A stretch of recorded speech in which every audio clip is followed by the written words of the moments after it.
Donald Trump put out a scathing Truth Social post calling Candace Owens, Tucker Carlson, Megyn Kelly, and Alex Jones losers and nut jobs, saying that they've been fighting him for years. And oh boy, I mean, MAGA is fractured, I guess. Now, there's a lot of people that say, no, MAGA is not fractured. These people are not MAGA. Guys, you can't call Alex Jones not MAGA. Or Tucker Carlson, maybe, I guess. But sure, you can say they've been kicked out, but that's kind of the point. Libertarians who supported Donald Trump, moderates, and even conservatives who supported Trump are breaking away from Trump, and Trump is casting them out. So this is a pretty weird and wild story, and we'll break all of that commentary down. Of course, there's another weird story. Melania came out and gave a public statement saying she was not a victim of Jeffrey Epstein, which is a weird thing to just come out and say, I guess. But sure. Following all of this, on the prediction markets, the Democrats are now favored to sweep both the House and the Senate. So I wonder if all of this is related. And I'm gonna give you guys the stupidest conspiracy. I said it's the stupidest conspiracy theory, stupid one for fun. But we'll talk about that as well as we got a couple of stupid conspiracy theories for you, but they're always fun. And we got a big story out of Ireland. You guys see what's going on in Ireland? Their people are rioting, they're protesting, and the IDF has been deployed. No, not that IDF, the Irish Defense Forces. Still the IDF, and I know it gets clicks. So we're going to talk about that and a whole lot more. Before we do, we got a great sponsor for you. It is Tax Network USA. Head over to tnusa.com/Tim. Do you guys owe back taxes? Maybe you got unfiled returns? Have you filed every year but still keep owing? Did you retire and suddenly get hit with a tax bill you did not expect? Are you a business owner with messy books in your balance you can't afford? Maybe you guys put the money from your 401k or IRA, you pulled it early, and now the IRS wants its share. Your balance is not going down, my friends. Penalties are going to grow, interest compounds, and many of you are about to owe again for this upcoming tax season with no plan in place. Stop what you're doing and call Tax Network USA. The IRS is not waiting. The IRS is enforcing collections through wage garnishment, bank levies, and property seizures. They can even file for you without your consent. This is where the Tax Network USA comes in. With over 15 years in business, there hasn't been a tax case they haven't seen or resolved. They specialize in tax controversies and help taxpayers nationwide get back on track by resolving back taxes and unfiled returns once and for all. Whether you owe $10,000 or $10 million, their team has resolved over $1 billion in tax debt. And they can do the same for you, but you got to call. They're offering a free investigation call with the IRS. After that, they put a clear case plan in place to resolve your tax problem and get you back on track. Don't wait for another IRS letter. Call 866-686-1535. That is 866-686-1535, or visit tnusa.com/Tim. And while we're at it, make sure you go to castbrew.com. Pick up some Cast Brew coffee. We got aluminum bottle pool water. If you ever want to drink pool water, now's your chance. Not that kind. That would be gross. No, actual pool brand water. And we got them in these aluminum bottles. Pretty dang great. You can pick those up if you want to get a nice 12-pack.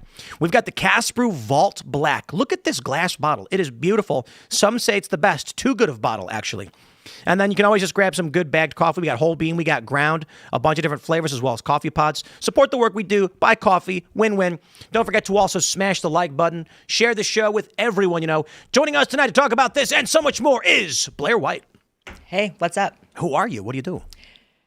YouTuber, influencer, podcaster, all the above. All right, easy enough. Blaire, it's great to have you. I think everyone knows who you are.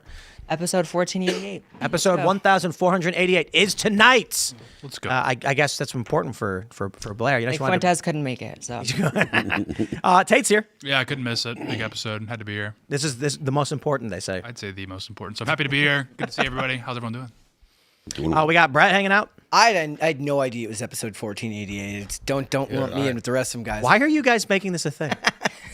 Everyone's like, wow, what an episode. Must be good. It's going to be great. I don't know what the number means, right? I know. We've made it this far. It's just a successful show. I mean, Just another number, funny man. because, like, when That's I why I mention said it. Yeah. these jokes to people and they don't know what it means, it's like, well, it's because you're like a hyper online thing. Anyway, Carter's pressing the buttons. What's up? Of course, Phil is also here and he is rocking out. Hello, everybody. How are we doing today? Good to see Let's jump right into the story. We got this from the Rolling Stone. Trump lashes out at nut jobs, Tucker Carlson, Alex Jones, Megyn Kelly. The president attacked several prominent right-wing commentators who have opposed the war against Iran. What I do love, just real quick to point it out, the media is not going after these same people. It's just kind of weird. Like, it's only if it's Trump. right? Trump attacks them, and the media doesn't say far right, alt right. You know what I mean? It's because Trump's the bad guy, not the people he's attacking. Well, here's the post from Truth Social. It's a doozy of a long one. Let me read it for you. I know why Tucker Carlson, Megyn Kelly, Candace Owens, and Alex Jones have all been fighting me for years, especially by the fact that they think it is wonderful for Iran, the number one state sponsor of terror, to have a nuclear weapon. Because they have one thing in common, low IQs. They're stupid people. They know it. Their families know it. And everyone else knows it, too. Look at their past. Look at their record. They don't have what it takes, and they never did. They have all been thrown off television, lost their shows, and aren't even invited on TV because nobody cares about them. They're nut jobs, troublemakers, and will say anything necessary for some free and cheap publicity.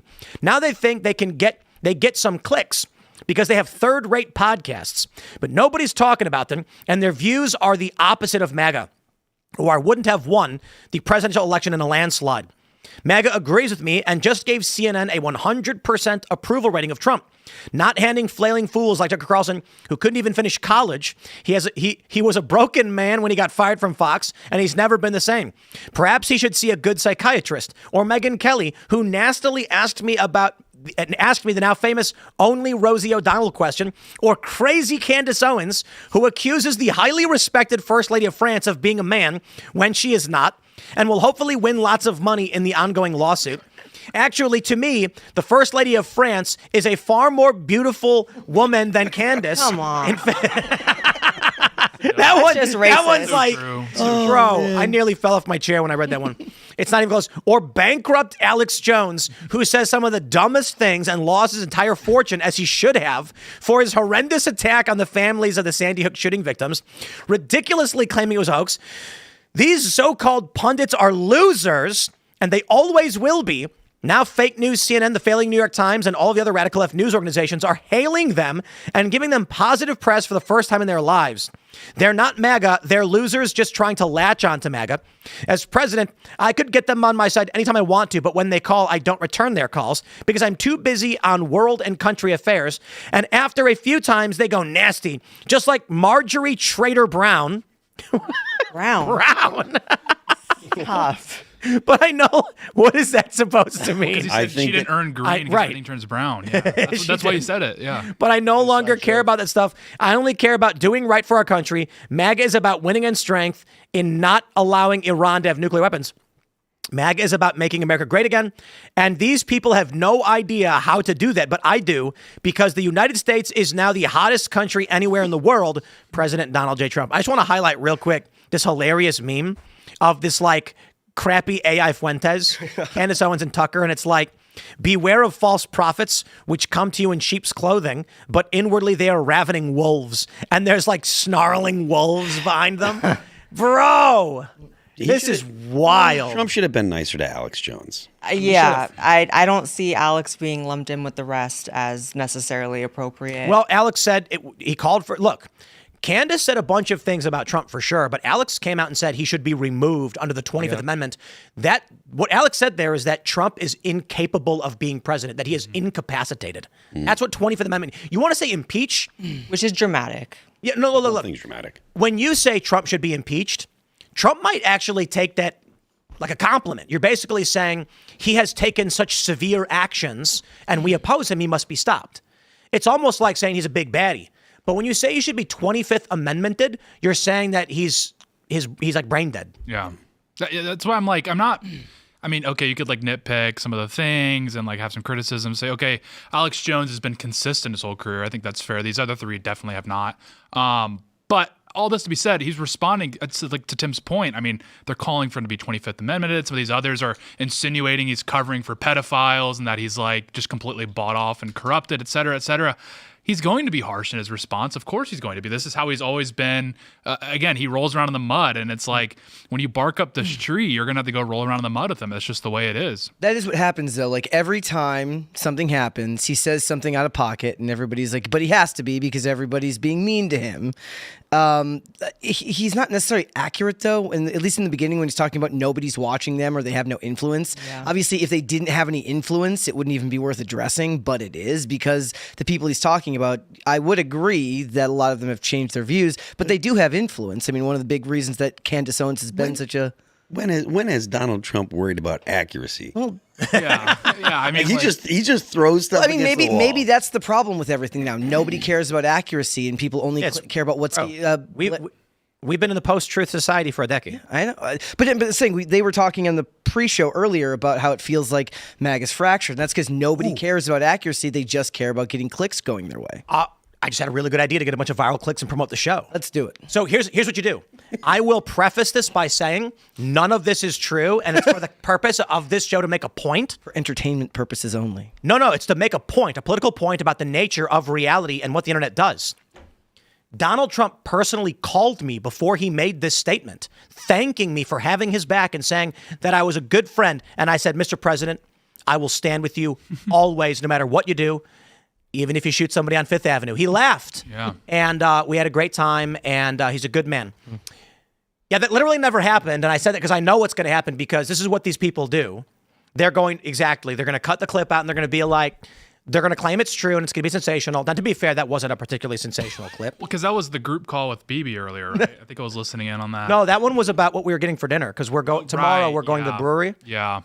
They got great smash burgers, but BB. Oh, sure, I think. No, but he's not into it. He eats it's freshly cut grass. Right. So they bring it from the lawn outside in a big bowl. He just dips in and.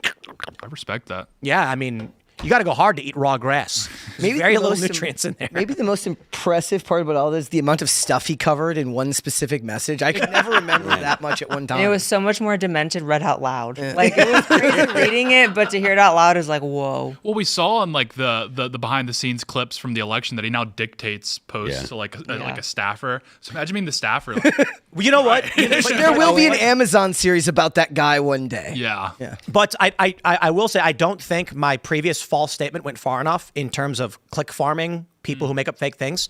So what I'll just respond to this post and just say, I after reading this post, I am voting Democrat. 100% across the board. Midterms, you better believe it. Swalwell, he's my president. We're done. Trump, you've crossed the line. Yep. How dare you besmirch the good name of Alex Jones? From now on, Democrats are right about everything. Yep. Wasn't there some post recently where Megyn Kelly said even if Trump dropped a nuke, she'd still vote Republican? Yeah, was that from like But a then the recent next show? day she was like screaming about how he was threatening to. That's kind of the Easter point, post. right? Like none of it matters anymore. What they say on Monday, and it's not just them. This is not just these specific people. What somebody says on a Monday, they will say something completely different on a Wednesday, depending Except on if not it drives Alex. God, I do have to guys. say, Alex is way more consistent than a Megyn Kelly who was like for trans kids and then not, and etc. Oh yeah, for real. Like I don't think she has principles really. I had this whole thing planned to talk about chimping out in the chimp civil war, and I forgot. I was like, I had this plan, like, chimping out. because of Trump's post, I was going to open the show by being like, chimping out in Uganda, like, civil war, a chimp, you know, if you guys don't know the story, there's a chimp civil war in Uganda. Mm-hmm. Yeah, it's an actual chimp, like big, massive, like cities of chimps just warring with each other. I don't know how big it is. Joe Rogan is excited. Joe Rogan most affected. Yeah, there you go. People are trying to say the chimp civil war is solely over slavery, but it's more complicated than that actually. When you really Yeah, it was actually about jurisdictional rights between the chimp factions. Exactly. No, but I was like, we're gonna open the show by talking about the chimp civil war, and then saying something like, "Oh no, I'm not talking about Donald Trump." And you know, You can still do it for the next segment. You can just everyone pause and then you start everyone right can up. pause. Open Put every it in segment post. like that. Do it in post. No, but you know, the reason I thought of that and brought it up is because, guys, I know there's a lot of people who watch the show are big Trump fans. Look, Trump's base is cooked. When he says that CNN got 100% approval, listen, if, like, how many people in here like pineapple on pizza? Let's just try this. Mm-mm. You do? One? No? Mm-mm. So there's two people who do. Here's what I'm going to do. Anyone who doesn't, get the F out of my room. And I'm going to run a poll. 100% of people at Timcast support pineapple on pizza. That's the point. That's how it goes. When prominent personalities who were MAGA leave, then you poll everybody and you're like, are you MAGA? And then all the Alex Jones people are like, no. They're like, okay, you don't count. And then the only people left say yes. The poll question is basically, are you a Trump supporter? Yes. My second question is, are you a Trump supporter? So that, I got to be honest, my conspiracy theory on this one, I always love this fake conspiracy theory that I bring up for everybody who does something like this. Like I was saying last week that Hassan Piker is actually a super based capitalist, but he knows that there's got to be a Pied Piper that leads the commies to their own destruction because he comes off as so stupid. You know what I mean? So the reality is Hassan's actually incredibly smart. He's a big Rothbard fan, and but he goes on his show and he goes like, "Duh, communism is good," and then everyone follows him, and he's every day he turns the stream off, a single tear comes down, and then he rubs his Rothbard, knowing that like he's doing what must be done to stop the commies by leading them astray. So my joke is that Trump is actually casting these people out to save them, because after the Democrats sweep the Senate and the House, they're going to start firing off subpoenas, and they're going to go after anybody who supports Trump. So if Tucker stayed in Trump camp after the midterms, they're going to launch false investigations. And this part's the true part. I genuinely believe the Trump supporting personalities are going to get jammed up like crazy. Yeah. Censorship, false investigations. I mean, look at what Merrick Garland did to me, Benny, Dave, accusing us of taking Russian money, completely fabricated story. And no evidence, never released. And the people who they claimed did don't exist. Nobody knows where they are. My joking conspiracy is that Trump is actually talking with Carlson, because Tucker just went to the White House and he says, look, we're going to lose the midterms. We can't do anything about it. I'm going to come at you guys. That way, afterwards, you can just say, we're not with Trump, and they'll leave you alone. It's like a Republican version of like running Kamala when they knew she wasn't going to win. Kind of. Like they're just like throw her out there because there's no path forward for them anyways. I mean, yeah, but they didn't have a choice. No. I mean, Biden was definitely, either way, obviously they lost, but Biden was definitely not going to win. The American people knew that he was asleep at the wheel, that he was barely functioning. And so they had to go ahead and do something. The only person that could continue using the money that they got was Kamala Harris. If they put anyone else in, they'd be at a massive financial deficit. So they had to be like, well, I guess, But, I thought it was at the end of the day, it was funny because Donald Trump got to beat two women. Does this mean that he's going to get like subpoenaed for that whole Candace Owens, Bridget Macron lawsuit thing? Does he know? Maybe now, I guess. Let me pull up some of the commentary on this one. So we've got this. I guess in response, Alex Jones is calling once again for Trump to be removed. Here's a video from Alex. Well, President Trump came out on Truth Social and attacked myself and all the original MAGA supporters today. And I'm just so sad that whatever's happened to him has totally changed the man he once was, because he did so much good. That said, it followed just a few hours after Melania Trump came out, unannounced, reportedly Trump didn't know, and said she wasn't involved with Epstein and she supports a full investigation by Congress into the Epstein cover-up. Trump says Epstein's a hoax. So this reminds me of Melinda French, when she started turning against Bill, also over Epstein. So Trump's got big problems, folks. And I am just so concerned about this country and the world. Trump's being led around by the nose by Netanyahu and by Mark Levin and others. And it's so sad. The Iran war is a total disaster, a black eye for America. They control the Strait of Hormuz. It is just absolutely incredible what we're seeing and what we're facing. I supported the old Trump that got so many good things done.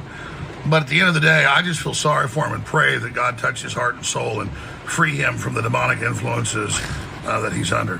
What did he get done? Like, honest question. Like, I have no problem saying there are some things that I like that Trump did. Notably, the ending DEI and government contracting. I think getting rid of USAID was was great. But when he's talking about the old Trump did, Trump's first term, he had a bunch of neocons. Yeah. And in his second term, he's got a bunch of I'm genuinely confused. Like, Trump brought in Bolton, and we all criticized him for it. And now Trump is hanging out with Levin and Lindsey Graham, and everyone's acting like this is new. I think he just in the first term optically was better at, at least coming across as more consistent with his base, more in line with his base. And I think he just doesn't care at all now. Go ahead. I think even in the first term, he reoriented the GOP on policy in a lot of ways where, like, you have to play ball with some of these like institutional figures sometimes, in the sense of like they still have a lot of power accumulated, they still occupy top positions, and I think Trump has moved the football down the field in a lot of ways. Just rhetorically, like I know we're saying rhetorically, optically, these things don't matter, but they do matter because you are seeing sort of positions that are now acceptable, like within the GOP, that were previously would like get you like cast out of the movement entirely. I mean, the fact that net negative migration is now the policy of the United States, of the State Department, is like a game changer because, like, literally, even you go back to like Trump 1 or even during Biden, just advocating for that would get you like called like a white supremacist. To be flat out honest with you, like when Trump first came down the elevator and was like, we've got this massive problem with illegals coming in and immigration stuff, I wasn't even cognizant of a problem with immigration, right? And I was even back then I was fairly politically aware, but I was like, really, is that a big problem in the U.S.? Like I didn't, it's 2015 or whatever, and I didn't think that it was. And obviously that was 10 years ago, and things have changed significantly since. 10 years ago, bro. But like, at the same time, it's like he really did move the Overton window to the point where these were things that we could talk about. And now, like, I've got one of the more extreme positions on immigration, right, at least of anyone around the table. Well, I just got to say, guys, take me back. Let's go back to 2016. So long. That day when Trump came down the escalator and everything was just so much simpler times. We were watching Game of Thrones. We were all smiling and holding hands. But eating ice cream at the Trump ice cream shop in Trump Tower. And it's so true, but it's like, I mean, you were a little kid. I was a young How whippersnapper. old were you? I mean, to Phil's point, I mean, the entire ecosystem as it exists now exists because of Trump. The only reason that, maybe not Alex Jones, because again, he's been pretty consistent and he kind of predates Trump in a lot of ways. But I mean, Tucker, Candace, obviously, even Megyn Kelly to a large part owe their careers not to Trump directly, but to the sort of ecosystem that Trump created. And so, again, this isn't saying that that's why they should have loyalty to Trump. I'm not suggesting that. I'm just saying, like, everything, this entire timeline that we're in is because of one man. And I think it's worth acknowledging. Let's pull up some of the responses. Candace responded as well, saying it may be time to put Grandpa up in a home. And everyone's favorite, Ed Krasenstein, is here. He says, wow, President Trump just completely turned on Tucker, Candace, Alex, and Kelly. This is probably his biggest mistake he's ever made. So much of the MAGA base looks up to these people, and this is going to get them questioning their loyalty to Trump. If Trump can turn on these people simply because they disagree with him, he can turn on anyone. Trump is done. He knows it. I'm going to go ahead and just say this. Yeah, I think the Trump era is coming to a close. I actually think Trump and his campaign and his circle know that Trump as a personality is on his way out. Guys, it's been 10 years of the Trump era. Seriously, like, in these past 10 years, every single story has just been Donald Trump. Well, they know that's coming to a close.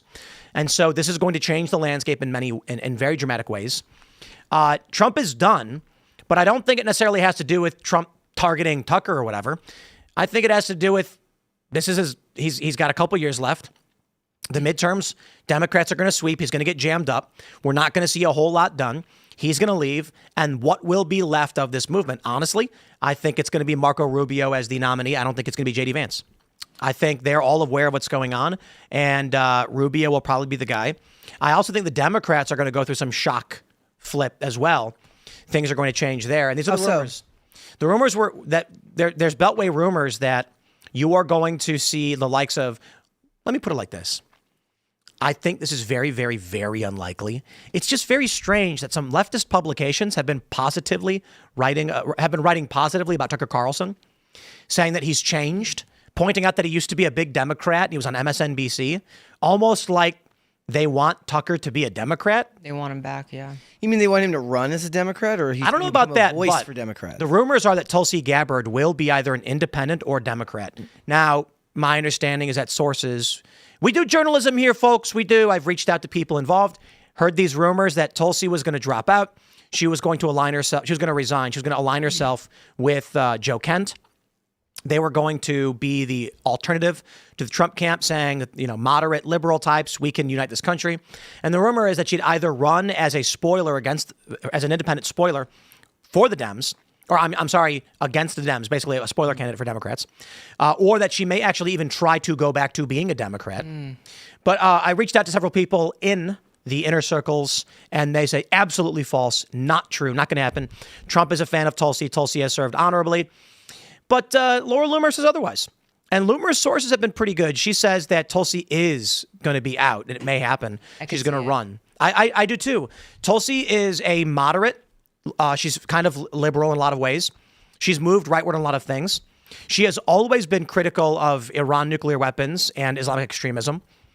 But right now, she is in that MAGA camp. And as this fracture happens, what's interesting about this is the conspiracy that I told you guys about 2 weeks ago, which is when Joe Kent left, rumors started circulating that he is not enemies with Trump. He's actually a friend of Trump. Trump saved him. This is a coordinated campaign. Joe Kent leaving and criticizing the war is intentional. The rumor then is that Tulsi Gabbard will similarly drop out at some point, resign, team up with Kent, and then there will be a realignment where the MAGA base fractures into a new left and right paradigm, where the Democrats are the RFK Jr., Tulsi Gabbard, Joe Kent, anti-interventionists, and the Rubio, J.D. Vance are the new Republicans. And that means the corporate Democrat and woke Democrat infrastructure is no longer a component in the national conversation. Wait, so like the Gavin Newsoms of the world just disappear? No. But they be like, do people genuinely believe that Pete Buttigieg is a contender for the presidency? Well, he ran in 2020 and he was considered a big deal. Gavin Newsom will still be around, but he's not going to be a very loud voice. That's why they so again, I'm going to stress this. These were the rumors that I was hearing in the Beltway, and pointing out that people are probably upset with me for having said this because I'm not supposed to be coming out being like, hey, behind the scenes, they're kind of saying that this is a plan. Surprise, surprise.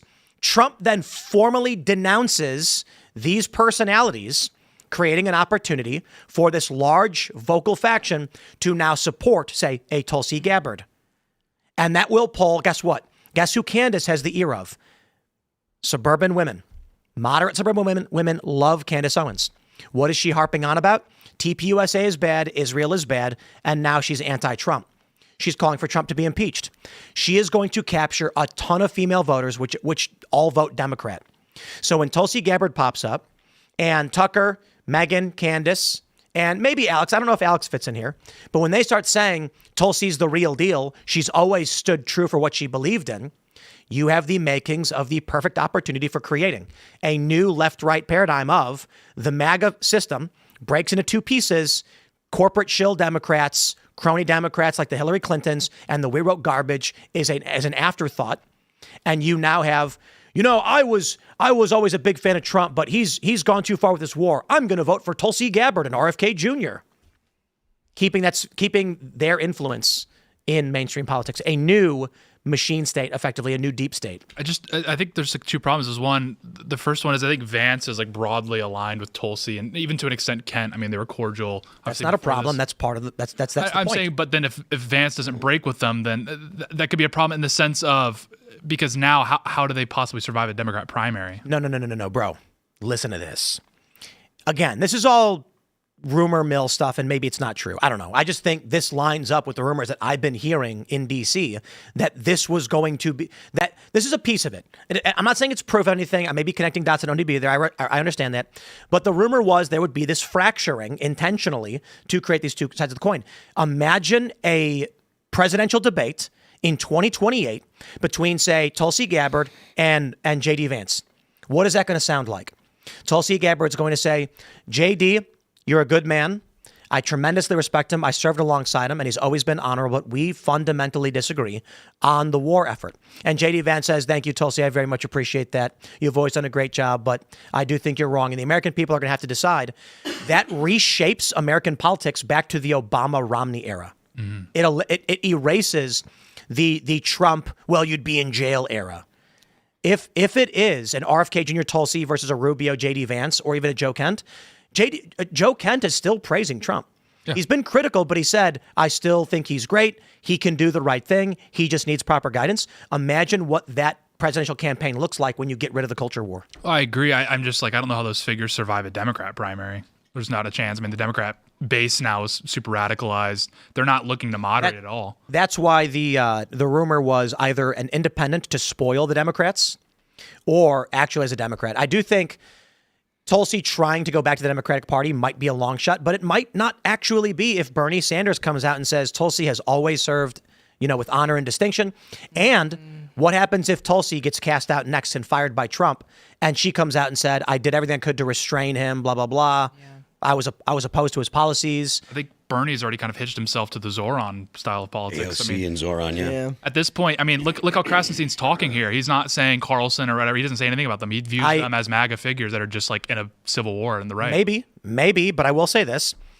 AOC she's a grifter of grifters. Notice how her opinion changes on so many issues. The first thing she did when she won her primary, she turned on the pro-Palestine activists. Not like she's been pro-Israel or anything, but they immediately went after her because she was like, oh, you know what? I don't know enough about the issue. I'm not going to talk about it. She's going to say whatever she needs to say to actually win. I'm not saying that all of the Democrats are going to be, removed from politics. I am saying the Trump campaign and the people that we know they have a plan with the goal of replacing the Democrat deep state machine with something more acceptable that restores, let's just say, decorum to the political debate. It doesn't mean they'll be successful. Yeah. So pointing out that maybe they could not be insurgent candidates in the Democratic Party, sure, doesn't mean they're not trying to do it. And I don't know if they actually are. It could be as simple as Trump really does not like these people. And Tucker, who was friends with Trump and used to come on the phone, just all of a sudden said, I don't like him. And Alex Jones. I think that's what it is. That they just don't like him anymore? Yeah, I think it's a pretty genuine post. I do agree that even if it's not happening as intentionally as like your theory with Tulsi and all that, she is one of the few people that I think if she plays her cards right could come out of the Trump era and actually rise rather than fall with it, because it seems like it's all being burnt down for JD Vance. Like I don't see anything positive for JD Vance. I agree. I think Rubio is going to be the nominee for the Republicans. I think so too. Because it feels like you're returning to the party of old, right?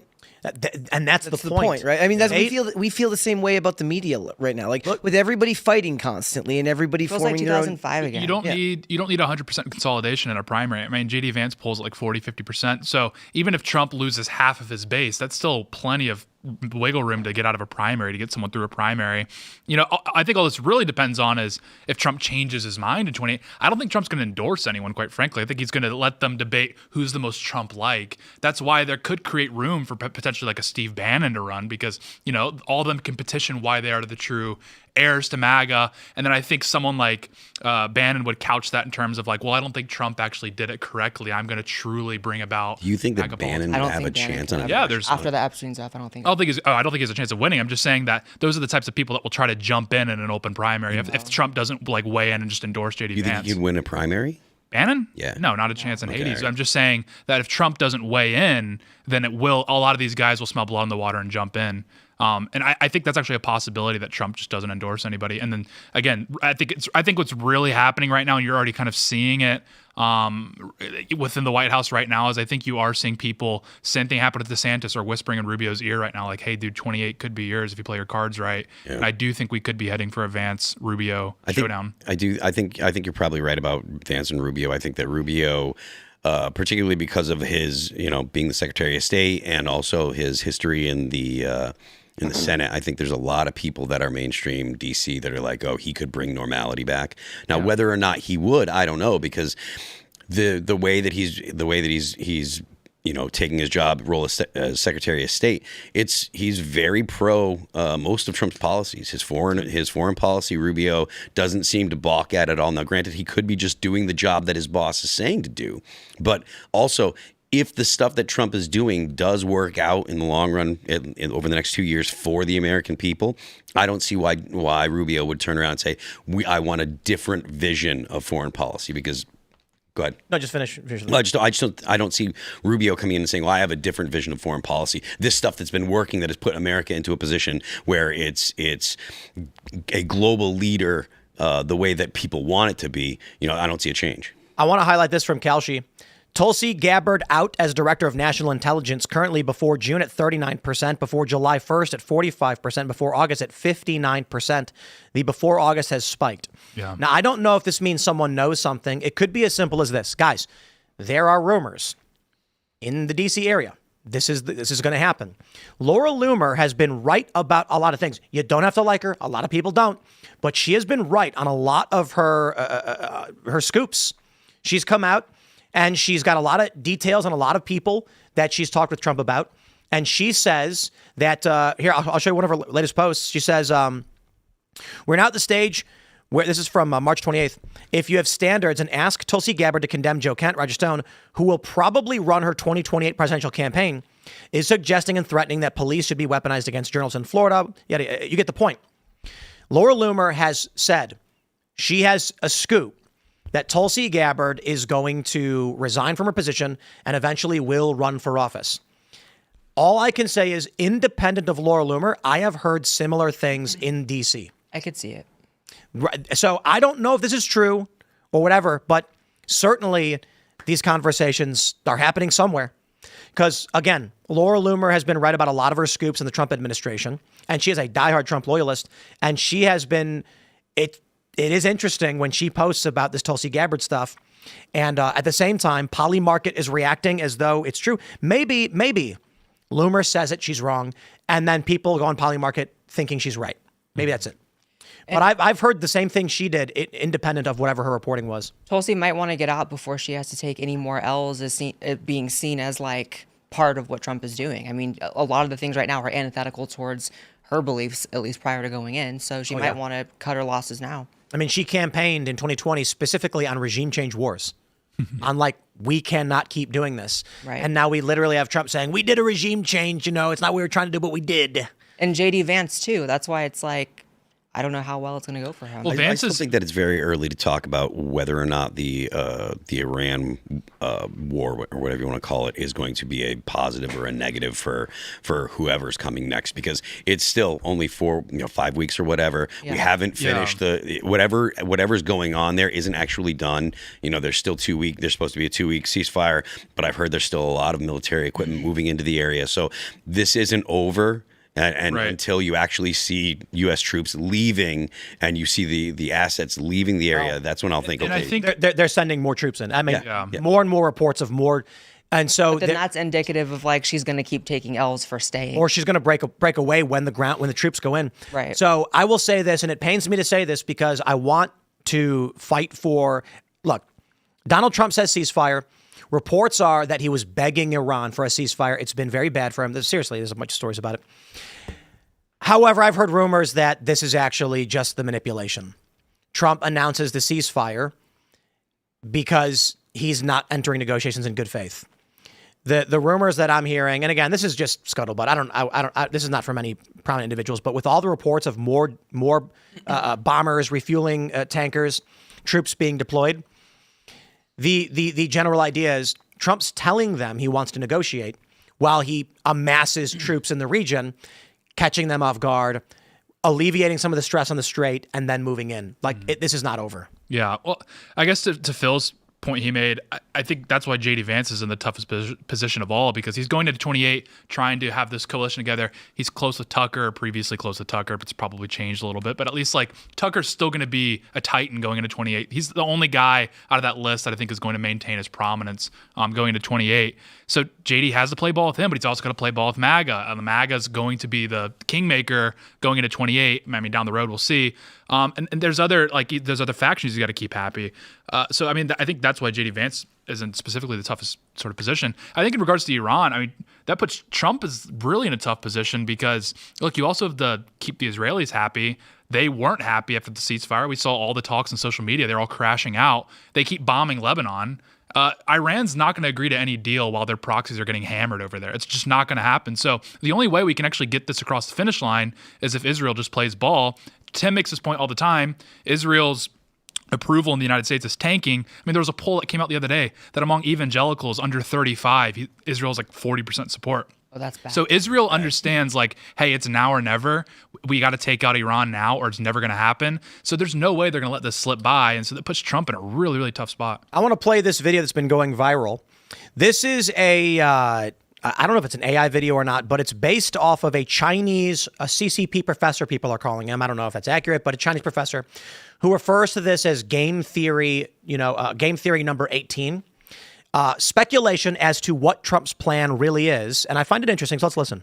Okay, so what if Trump is not an idiot? What if losing the war in Iran is exactly the plan? Let me show you something the media will never tell you. So everyone is saying Trump is destroying America. He is fighting an unwinnable war in Iran. He is threatening to invade with ground troops. He is pissing off NATO by threatening Greenland. He is picking fights with Canada, Mexico, Denmark, Colombia. JP Morgan says the world will run out of oil by mid-April. The global economy is about to collapse. Trump looks like the worst president in history, a complete buffoon, right? But what if that's the the whole point. What if Trump wants to lose the war in Iran? What if he wants the American empire to collapse? What if he wants to destroy the global economy? Then he would be a genius. Let me explain. Right now, the world gets 20% of its oil from the Middle East. Japan gets around 75% from the Middle East. India gets around 60%. China gets around 50%. Europe is also heavily dependent. But here's the thing, oil is not rare. Venezuela has the world's largest oil reserves. Canada has massive reserves. United States has massive reserves. Trump just took over Venezuela in January. He's threatening to take over Canada. You see where this is going. If Trump closes the Strait of Hormuz by fighting Iran, the Middle East oil stops flowing, but North America is still pumping. Suddenly Europe, China, Japan, South Korea, they all would need American oil. And not just oil, fertilizer too. The nitrogen for food production also comes from the Middle East. If that's cut off, where do they turn? There are only two options, North America and Russia. Trump is making the entire world dependent on the resources he controls. Now here is the genius part. Who owns the most US debt? Who's financing America's $39 trillion?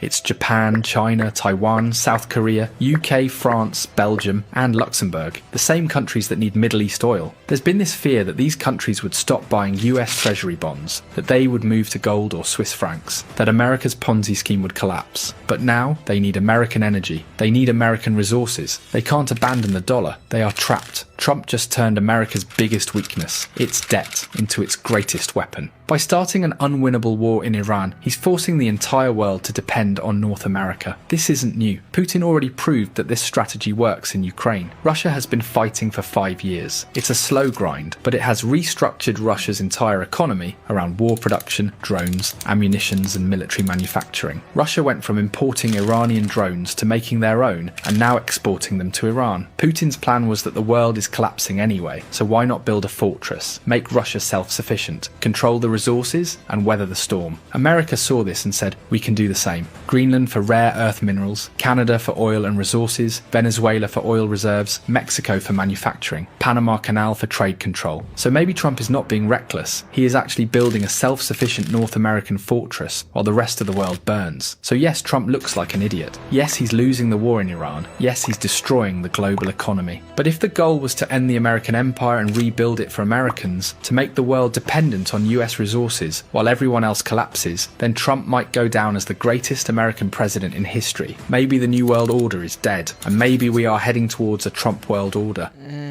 Well, what I will say to all of that is the one thing is true, because we have discussed it. Feels like the Strait of Hormuz was not closed before the war started. It is closed now. That doesn't hurt the United States as directly as it does China, Japan, and some of the neighboring countries. The United States produces its own oil. We've got fracking and natural gas. One of the things that Trump heavily focused on when he took over from Biden, because Biden was trying to shut it down. I don't know that I believe that full theory, but I will say it makes a lot more sense than Trump started a war because Israel made him do it, and now he's floundering. I don't believe that people are willing to move massive assets without thinking it through. It could be Israel made us go to war and we lost. That certainly is possible. However, shutting the Strait of Hormuz by forcing Iran to fight doesn't screw us over as much as it screws over our adversaries, including Iran, including China. And the funny thing is, he took Venezuela before going into Iran. And everybody believes this because he wants to control their oil, knowing once the Strait of Hormuz is closed, we will need access to a large crude oil supply, and Venezuela is the biggest. Well, I think the truth could be somewhere in the middle, and it's not that Israel made the United States go to war, but what do you think about the idea that they just gave us bad intelligence? There was that meeting recently with Vance and Rubio, or I think Vance was asking. I think that's cope. The idea that the Five Eyes spy club doesn't have intel in the region and that Israel just tricks them. We have complained about the NSA and the Five Eyes spying apparatus for over a decade. So we know the capabilities, the spying capabilities. I mean, we just found out the CIA can hear a heartbeat from 100 miles away or some ridiculous number? Very far. They've got this crazy big thing that can hear a heartbeat and they can track you down. We just learned they have a discombobulator array that they that's crazy. Shocked at. The discombobulator array? Energy weapons and frequency weapons and all that a year ago was like only for schizos. I hear these liberals say that Donald Trump is a moron, he's an idiot, he bankrupted 5 companies or whatever. And I'm like, the guy's not stupid. That's cope. When they're like, Trump's a moron and Elon Musk is a moron. I'm like, bro, you guys are coping hard. Now, I will say this, it's entirely possible. Trump's a bumbling buffoon. Israel tricked Trump with bad intel. We went to a war we can't win. Israel is simultaneously losing the war alongside of us, I guess. So they got us into a war with themselves that they can't win either. That's all possible. When I look at the machinations of global elites, I don't think that they're not first order thinkers. Like when you play a game of chess, you're not just thinking about the move you're going to make. You know what? I'm a chess player, but I'm nowhere near as good as anybody. I'll speak in terms of poker. And this is something that shocks most poker players. When I look down at my cards, I am not thinking about what I am doing right now. I'm thinking about the position the other people are in. If I do this, what will the next move be by the people around me? After that, depending on what the next card is, the range of cards that'll come out, what will the next move I make be? So to put it simply, as something as simple as a game of cards, I have 10 plans, 10 contingencies in my mind before I make a single move on the board. The idea that Trump, Israel, the Five Eyes Spy Club, whoever else, did not at least plan 5 steps in advance is cope. So the people who are like, oh, he got tricked and Israel made him do it. Well, Israel did pressure us. Rubio said that. But I do not believe for a second, knowing that they went in and got Maduro out in 45 minutes, that this was all just random chance. No, Trump took out Maduro, got their oil, surrounded Cuba, said no one can touch them, strangling them out.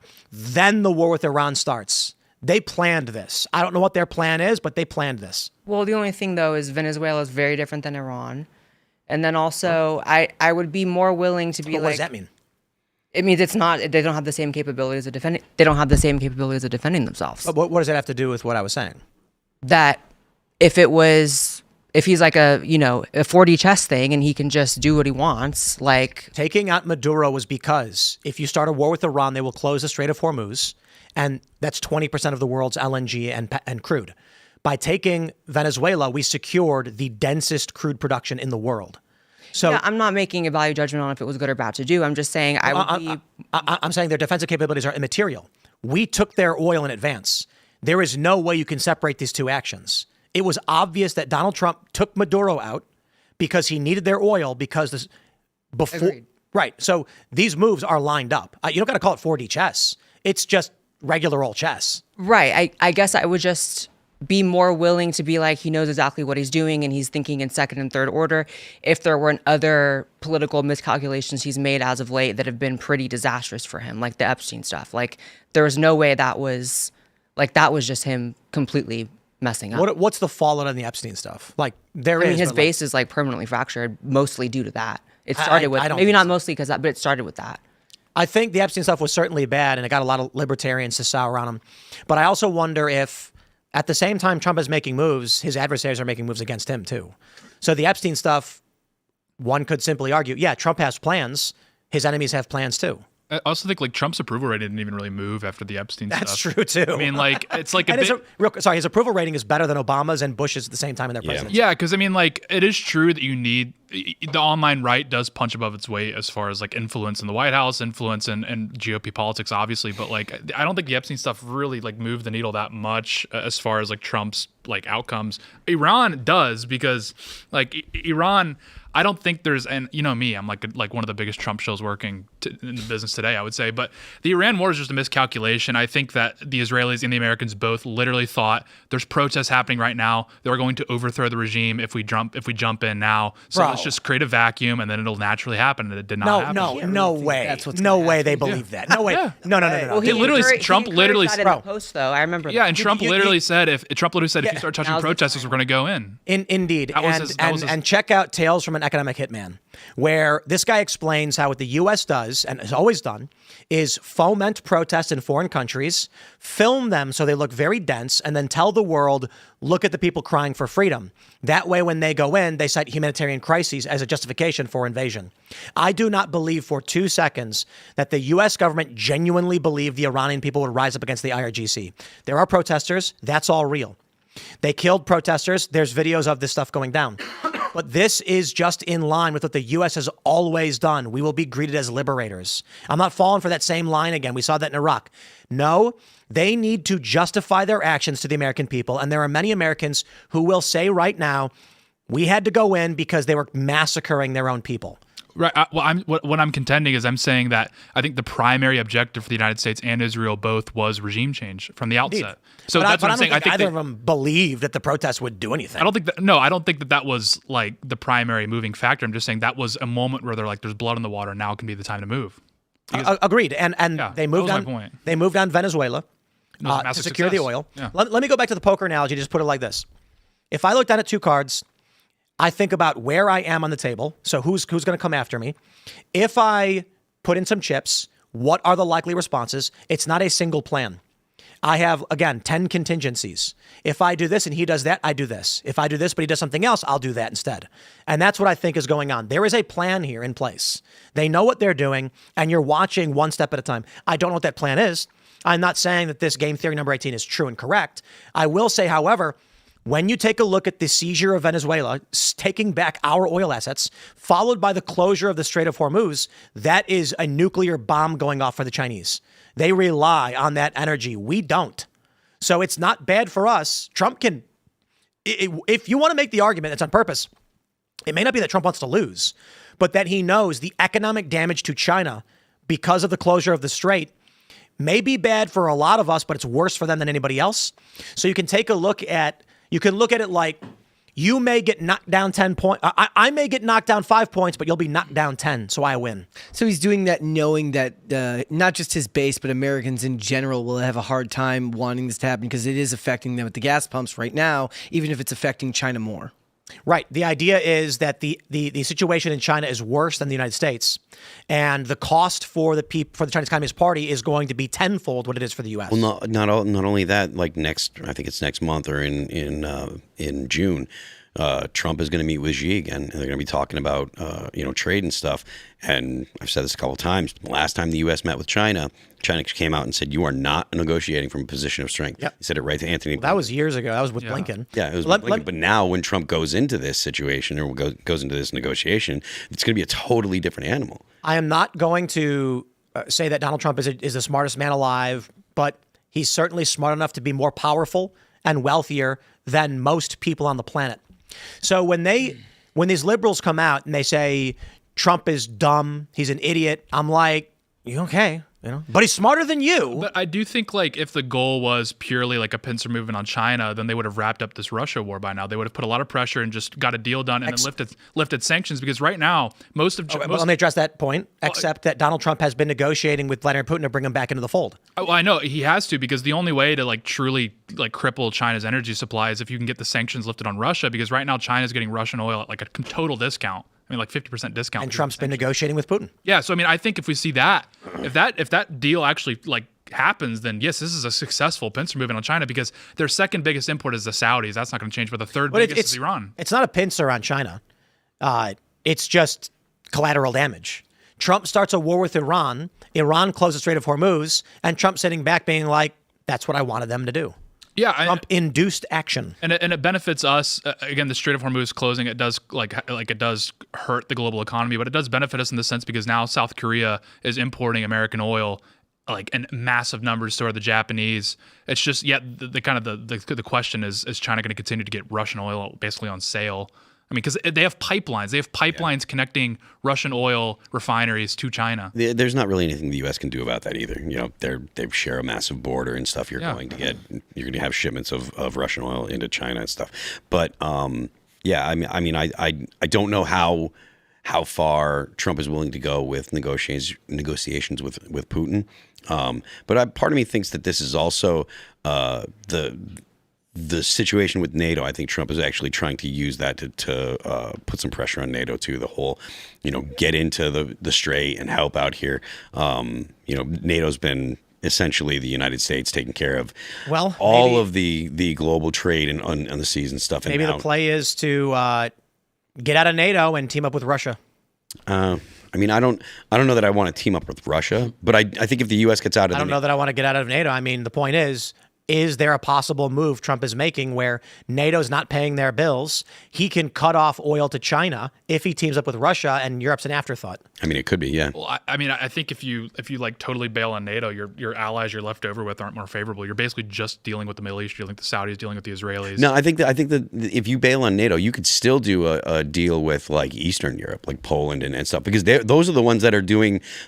Excuse me. Those are the countries that are doing their job in NATO. But they're pretty useless geopolitically because you want the Brits for their bases. You want the French because they do actually have quite a capable military. The Brits and the French have nuclear weapons. Those are like, again, I mean, I know we clown, like, on the right broadly, we like clown on Western Europe, but they're still like somewhat viable allies. I mean, we need Diego Garcia to operate in Iran, and the fact that the Brits are not playing ball with us is extremely frustrating.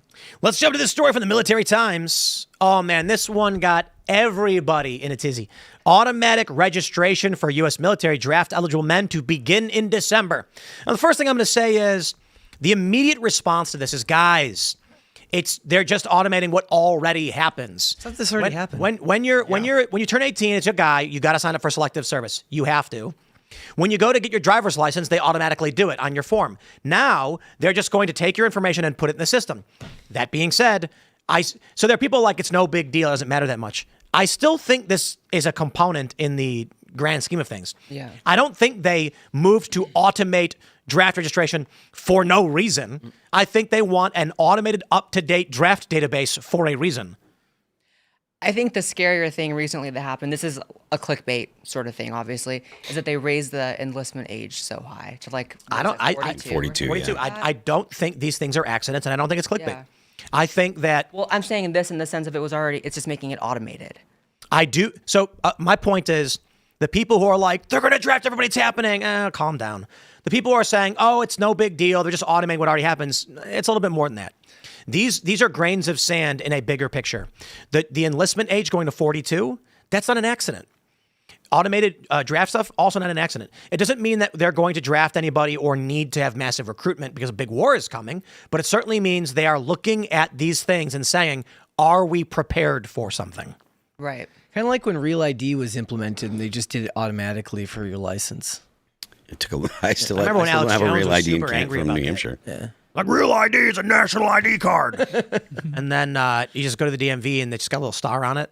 Yeah. You just bring a second water bill and they'll give you real ID. I live at my house, but twice, and they're like, okay, you're good. You can travel wherever you want. Yeah, the idea is that it basically creates a national database. So it's federalizing the country, which interestingly enough as well, I wonder if the anarcho-tyranny that we see is intended to federalize the police force. We've talked about this in the past several years, where you see these Democrat jurisdictions release criminals and you wonder why they're doing it. Well, once everybody starts complaining that local police won't do their job, they will beg the federal government to create a federal police force to come and stop all the crime. Well, and then you have the United States as a single block with one government. So you think like local jurisdictions are working with like federal employees to purposely implement this? No, I'm saying that the political agenda of the Democratic Party is, in the long run, we want a federal police department. Oh, I just tend to think it's a whole ton of suicidal empathy and not that much forethought. I would agree with that, except for the fact that when you look at these city hall meetings, there are videos where people come in and they say, hey, all of you elected officials, why are you doing bad thing? You should stop. And everyone goes, here, here. And then all the city council people go, no, we're going to do it anyway. And then you're like, huh? Like, how are local officials just saying no to literally the town that they're in? It doesn't make sense. Everyone is saying stop and they say no. We see this across the board with every agenda from the machine state. Those are elected officials to those town halls, right? Like Indeed. Like, and then when in one video, when the people came to the town hall and said, we hereby rescind your positions, you are now a derelict of duty and we're taking over, they went, nope. And the cops were like, we're with them. But if the people who live in the city can't even remove elected officials, there is this de facto authority that exists for these people somehow. Funny, that's a Sage Francis lyric from like 20 years ago. But like, so the idea is like, even if they were to go to election again, not we're removing you from office now, but that it screams the impotence of the local voters, right? Like, yeah, you could have some people come in right now and say that we're going to remove you from office, and the cops just say we're not going to listen to you. But they could go to the voting booth and do it, and they never do. Maybe they do. And you think that like they're just not giving them the accurate results? Yeah, like the suggestion being, if the voters keep going to city hall meetings saying, stop doing these things, and they keep doing it and somehow keep getting elected, I question the results of those elections. Yeah.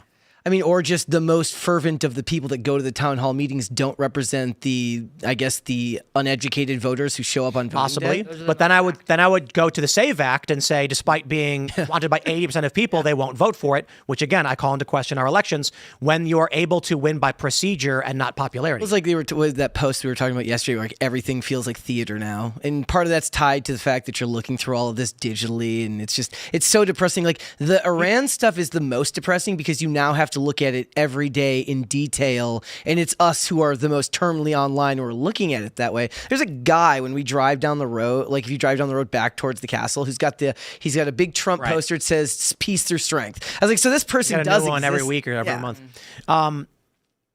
People oppose AI data centers to the tune of like 78%. Yeah, it's a like massive number. AI is super unpopular in the US. And someone just shot up a politician's house in Indianapolis because despite the fact the people keep saying stop, the politicians keep saying no to what the people are demanding. And that's freaky and does not make sense. It does not make sense that we have seen over the past 6 years, Loudoun County, the parents show up and say, stop putting boys in the girls' bathroom. And they go, no. And they're like, what? And then you get the data center stuff. You get the crime. You get people showing up to City Hall being like, somebody was murdered because you released, like our DAs are releasing. We got to change this. And they go, no. Yeah. So there's clearly no representative government happening. It's easy to see which issues are tied to a larger, more nefarious agenda that isn't even in the hands of the politicians, whether they're elected or not. You know what I mean? It's like you can see what is actually changeable through voting and what isn't, and that's what's so depressing. So things like letting out criminals who have raped or murdered people, it's like that's just going to keep happening. Well, there's a video that I saw today of Palmer Luckey talking about how he thinks these UFOs are actually from the past, either because they created some kind of warp bubble where time speeds past you, or some kind of breakaway civilization or something. I don't know if he said breakaway civilization, but his point is there's hundreds of millions of years behind us, and it's easier to travel to the future, so that would make more sense. The conspiracy theory is that there is a breakaway civilization. Okay, let me start from the beginning because I love this stuff. So there's a pole shift happening right now. The North Pole has shifted from Canada towards Siberia. It's called an excursion, but now it seems to be permanent. Ben Davidson talks about how the poles are going to shift. There's going to be a period where for like 2 weeks, solar radiation blasts us as the magnetosphere weakens during the pole shift, and then the axis of the Earth will tilt. And when it does, water will slosh over everything, creating a great flood. So the breakaway civilization theory is that Atlantis, a great city with advanced technology from thousands of years ago, gets swept over by this great flood, but prepared for it survives, and now there are advanced, super intelligent, technologically advanced humans secretly controlling all government affairs. Perfect. That proves it. Fantastic. I tend to think that it's just that people are lazy and don't go out and vote, but I like your explanation too. Well, that's voting has true nothing to at do with once. the pole shift happening, so those are two different things. So, yeah. The pole shift, I mean, I'm not all that versed in the pole shift and stuff like that. The pole shift is not a conspiracy theory.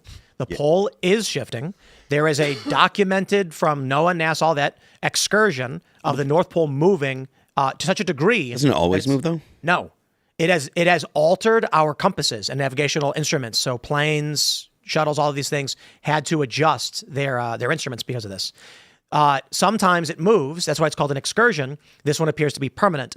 It is also a fact that we are, I believe, like 100,000 years overdue for a pole shift. Now, the official mainstream view is that every 500,000 years or so, the poles will reverse. The conspiracy theory, the Adam and Eve theory, is that every 6,500 years it does. Regardless of what you believe about the Adam and Eve theory, it is scientific fact that we are overdue. We are beyond the average for a pole shift. The pole shift is normal.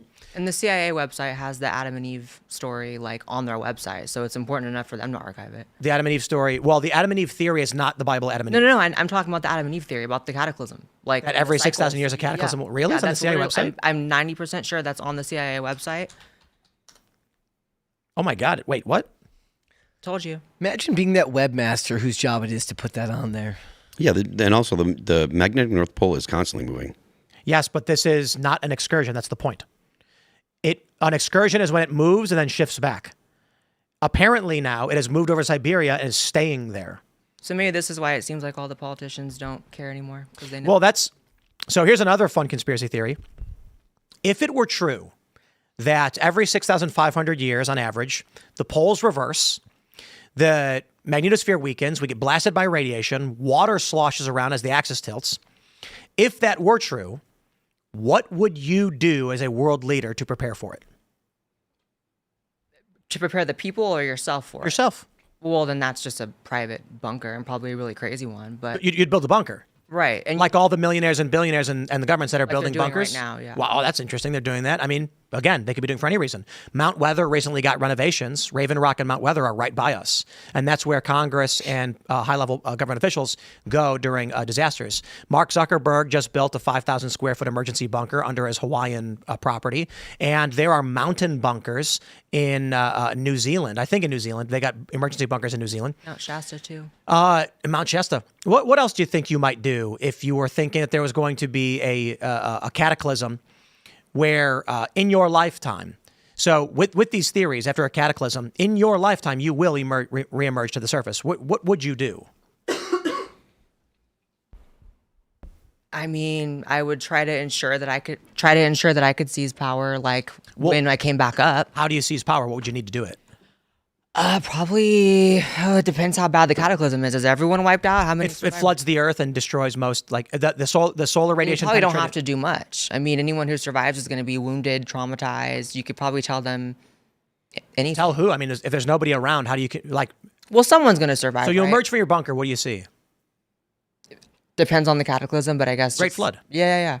So what would you see? And that's why there's seashells on top of Mount Everest, right? Sure. But again, like if you were to leave a bunker after a great cataclysm like this, what would you see? Like, what's the first? What would the world look like?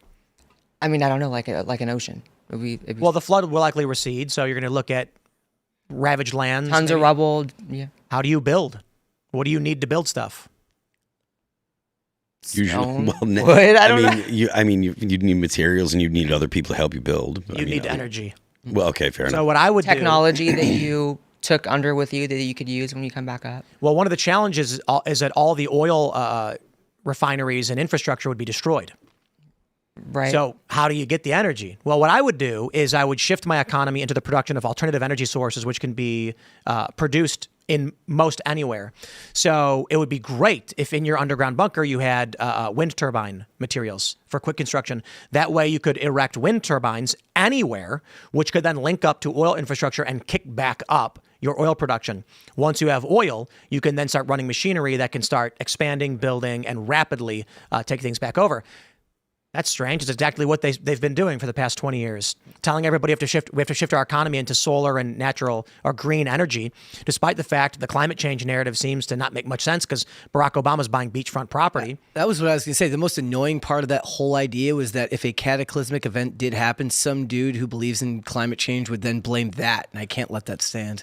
So the conspiracy theory there is they tell everybody that climate change is happening. Don't worry, it's not going to happen for 10 or 20 years, but we need to start producing wind turbines and solar panels and great massive capacity. And it's like, okay, well, if your oil infrastructure was going to get destroyed in a war, that's one thing you'd want to have in excess. The other thing I'll add too is that according to the Adam and Eve story, the Adam and Eve theory, do you know what part of the world is going to survive the Great Flood based on these predictions? It's some nothing country, right? It's West Virginia. Oh, really? Yes. Oh, The Appalachian Mountains are the and the Rockies, but the Rockies are you're not going Very far away. So when you look at the forecast models of the Adam and Eve theory, this is again, I'm not saying this is true. The forecast models show that the Appalachian Mountains will be one of the few areas that will not be swept away by the flood in the northern hemisphere. That just so happens to be where they've built their emergency bunkers. The Mount Weather and Raven Rock are Appalachian. So maybe I don't know. What are all the other ones for then? Like All the other California? bunkers? I mean, yeah. Well, if you're a billionaire, you want a bunker. Plain as day. I mean, right? Whether cataclysms We come. also spent a whole lot of time thinking we might get nuked like 4 years That's ago. what I'm saying. If you're not a billionaire, you want a bunker. You just can't get one. No, you can now. There's a company Well, that sells I- them for like 20 yeah. grand. It's crazy. Yeah, little bunkers you can put. But, you know, if there's a great flood, I don't know how long you have to last, right? So I'm not saying any of that is true, but if someone believed it was true, they'd act that way. Alex Jones made a great point on this. He said, when he was talking about DMT and the demons and things, He says, I'm not saying any of this is true. I'm saying these people believe it's true, and that's why they're doing what they do. So maybe. In which case, the draft don't matter. I think it is demons that you get access to with DMT. I think it is demons. Well, it could be demons and benevolent entities or angels or whatever. That's where I'm at with the UFOs. So here's a question that I had for Alex Jones, and I think it was Mike Cernovich too. We were talking about this, that they offer you a deal. They're demons. You do DMT and you can see beyond the veil, and that's where the demons can communicate with you. Now, the demons and the angels can communicate with you whenever, but some people just don't really, they're not influenced by it. But when you take DMT and break through the veil and see through it, you can now see them, and they offer you a deal. Information. Predictions. They'll tell you what's going to happen. They'll tell you what to do to be successful. My question to that is, in exchange for what? Well, it depends on the demon, I guess. It's demonology, there's like different things they want, like you to kill a baby. No, but this has never been purported by those. So when I was talking with like Alex and Mike about it, there was just, no, it's just the deal. They want you to take the deal. And I'm like, but what is the deal? Like, what do they get from me? And it's like, nothing. They just want you to serve them, to do the things they want you to do. So I'm like, okay, then what does that do? Like, what are they trying to do? Like, what does that result in? I thought they were after souls. That's comic book stuff. The DMT, the idea is powerful elites take DMT, communicate with entities who explain to them how to control the world. And I don't think you need DMT necessarily to even do it. I mean, there's a lot of belief systems that purport to, depending on what ritual you do or whatever, you can be in contact with demons. I want to know what's going on with the extended state DMT stuff. State What's DMT? Extended state DMT. Oh, where you like go under for a really long time. That's scary to me. They have research going on at universities where they're hooking IVs up to people to put DMT directly into the system for a long period of time. And that's terrifying because as someone who's done DMT, you do like it's like a timeless sort of feeling. You lose track of time. So to even extend it even further is like terrifying. Oh, I think there's an update on this. It's 2 hours long. I'm not going to play this video. But the most fascinating part was about the synchronicities. How after the voyages or any psychedelic trip, the psychonauts experienced extra special synchronicities. Also, one of them noted that when he scheduled ayahuasca trip, special synchronicities begin before the trip, as the molecule knows you are coming. Well, I don't know if the molecule does, but what if it's because it's what you experience is beyond time? Yeah. I mean, So- even time itself, like the way we perceive it as linear is, according to like quantum physics, that's not even real. That's just our perception. What if when the moment you can commit to actually doing DMT, you experience these things because on a time scale, you're moving forward, but the action you took already exists in time. Yeah. You're just back here, and so the ripples are going outward, and you're experiencing the effects of what you would do in the future. Yeah, because it's not linear. Crazy. So the thing with synchronicities is that people who have done DMT, they'll have them in separate rooms. They'll give them DMT, and they will experience the same thing. They'll hear the same sounds. They'll see similar things as if they're actually looking at the same universe or something. So by time They meet the dilation, same you mean like entities. you're saying like 10 minutes feels like an hour? It just depends. I don't do it often. I've done it twice, and it was years ago, and I don't really want to do it again because I do actually think that it puts you Did you meet in. demons? That's a loaded word. You do come into contact with, in my opinion, a consciousness that's separate from you, and it's not God. So like these days, I'm just only. Did it say anything to you? Did you talk to it? Yeah. What did it tell you to do? Did it say burn stuff?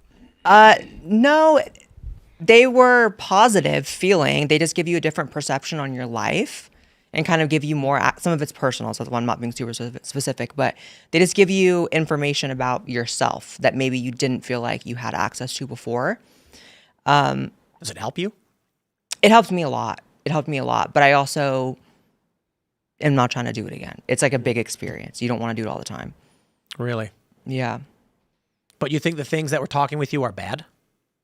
I think that I don't necessarily trust anything except if it's higher than my perception, I don't really trust anything except God these days. That's all I'm saying.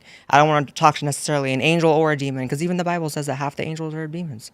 Right, they're just tricking you. Yeah. So, and then that's also the story of like the book of Enoch, how the angels gave information to humans, and that was like their sin, why they got cast away from God. So, What if the demons are just, like it's fake news and like it's Yeah, they can lie to you. No, I'm saying the demons are the Alex Joneses, of the angels, and they were like.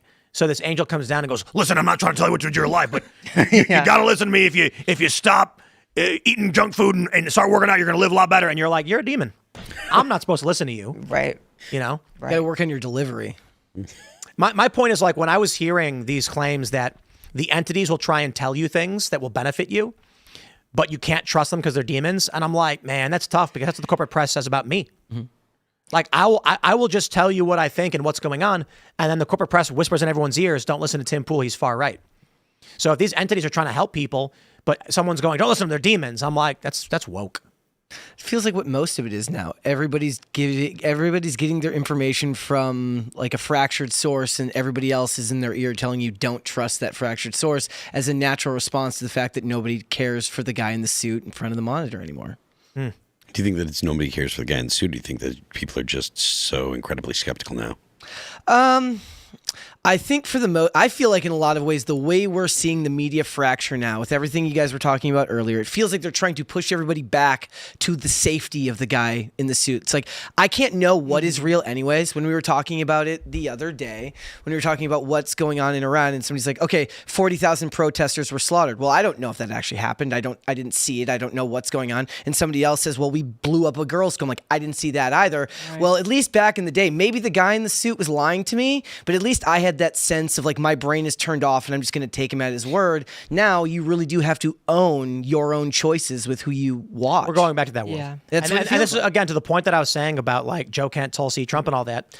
They want the Obama-Romney, the Obama-McCain fight. I actually feel want like it's that going. kind of politics. It feels like that's the way it's going back to. I guess I do feel like politics are such a planned ordeal that there's something really disgusting about the idea of it being a top-down plan to push it back that way. Like when you're talking about Joe Kent, he gets along with Trump, but he says this because they're actually trying to, like, I guess, orchestrate a plan to change the way that people are perceiving things. I don't want people orchestrating plans to change the way that I perceive things. And the fact that we have to live in a world now where you have to distinguish that constantly will end up being a checkout point for a lot of people. Like, look, I don't know anymore. I'm just going to go watch TV and do whatever because I can't handle it anymore. And you're going to get your news not from podcasts. Podcasts are all going to be networked, and you're going to have your streaming services. There's going to be like 4 big streaming services.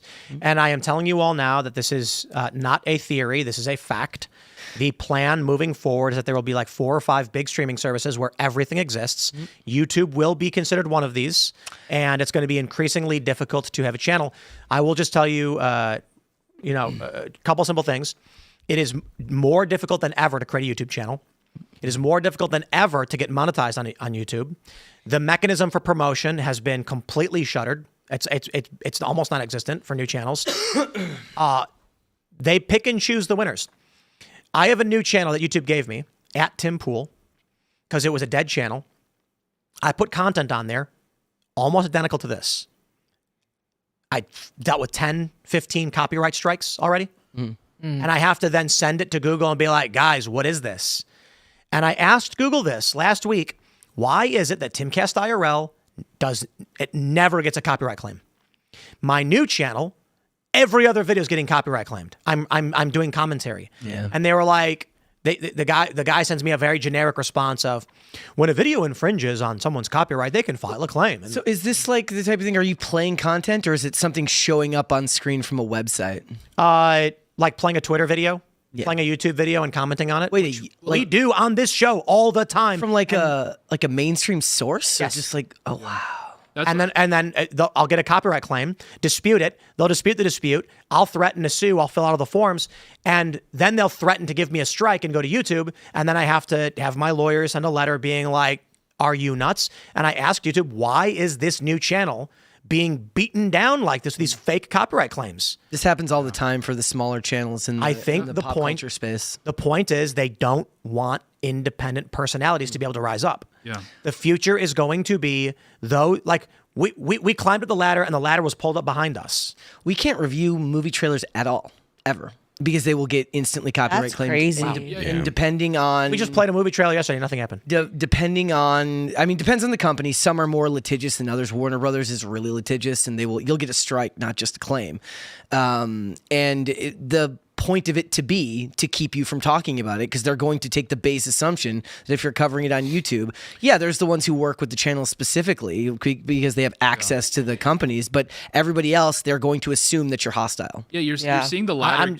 Real quick, I'm just saying, the small channel gets battered with copyright. The big channel does not. That makes no sense. That's orchestrated. Yeah, like just to clarify, like either YouTube shields bigger channels because they're like, these are legitimate large shows, or they're intentionally setting up a system so that new creators cannot get a foothold. Yeah, they don't, like, there's no point in starting because first of all, you just listed that whole process of like, I file this, they file this, then they send it to my lawyers. Well, the average person doesn't have lawyers that they can send. Yep. To Your talk video's to them. gone. So they just Gotta give delete up. it.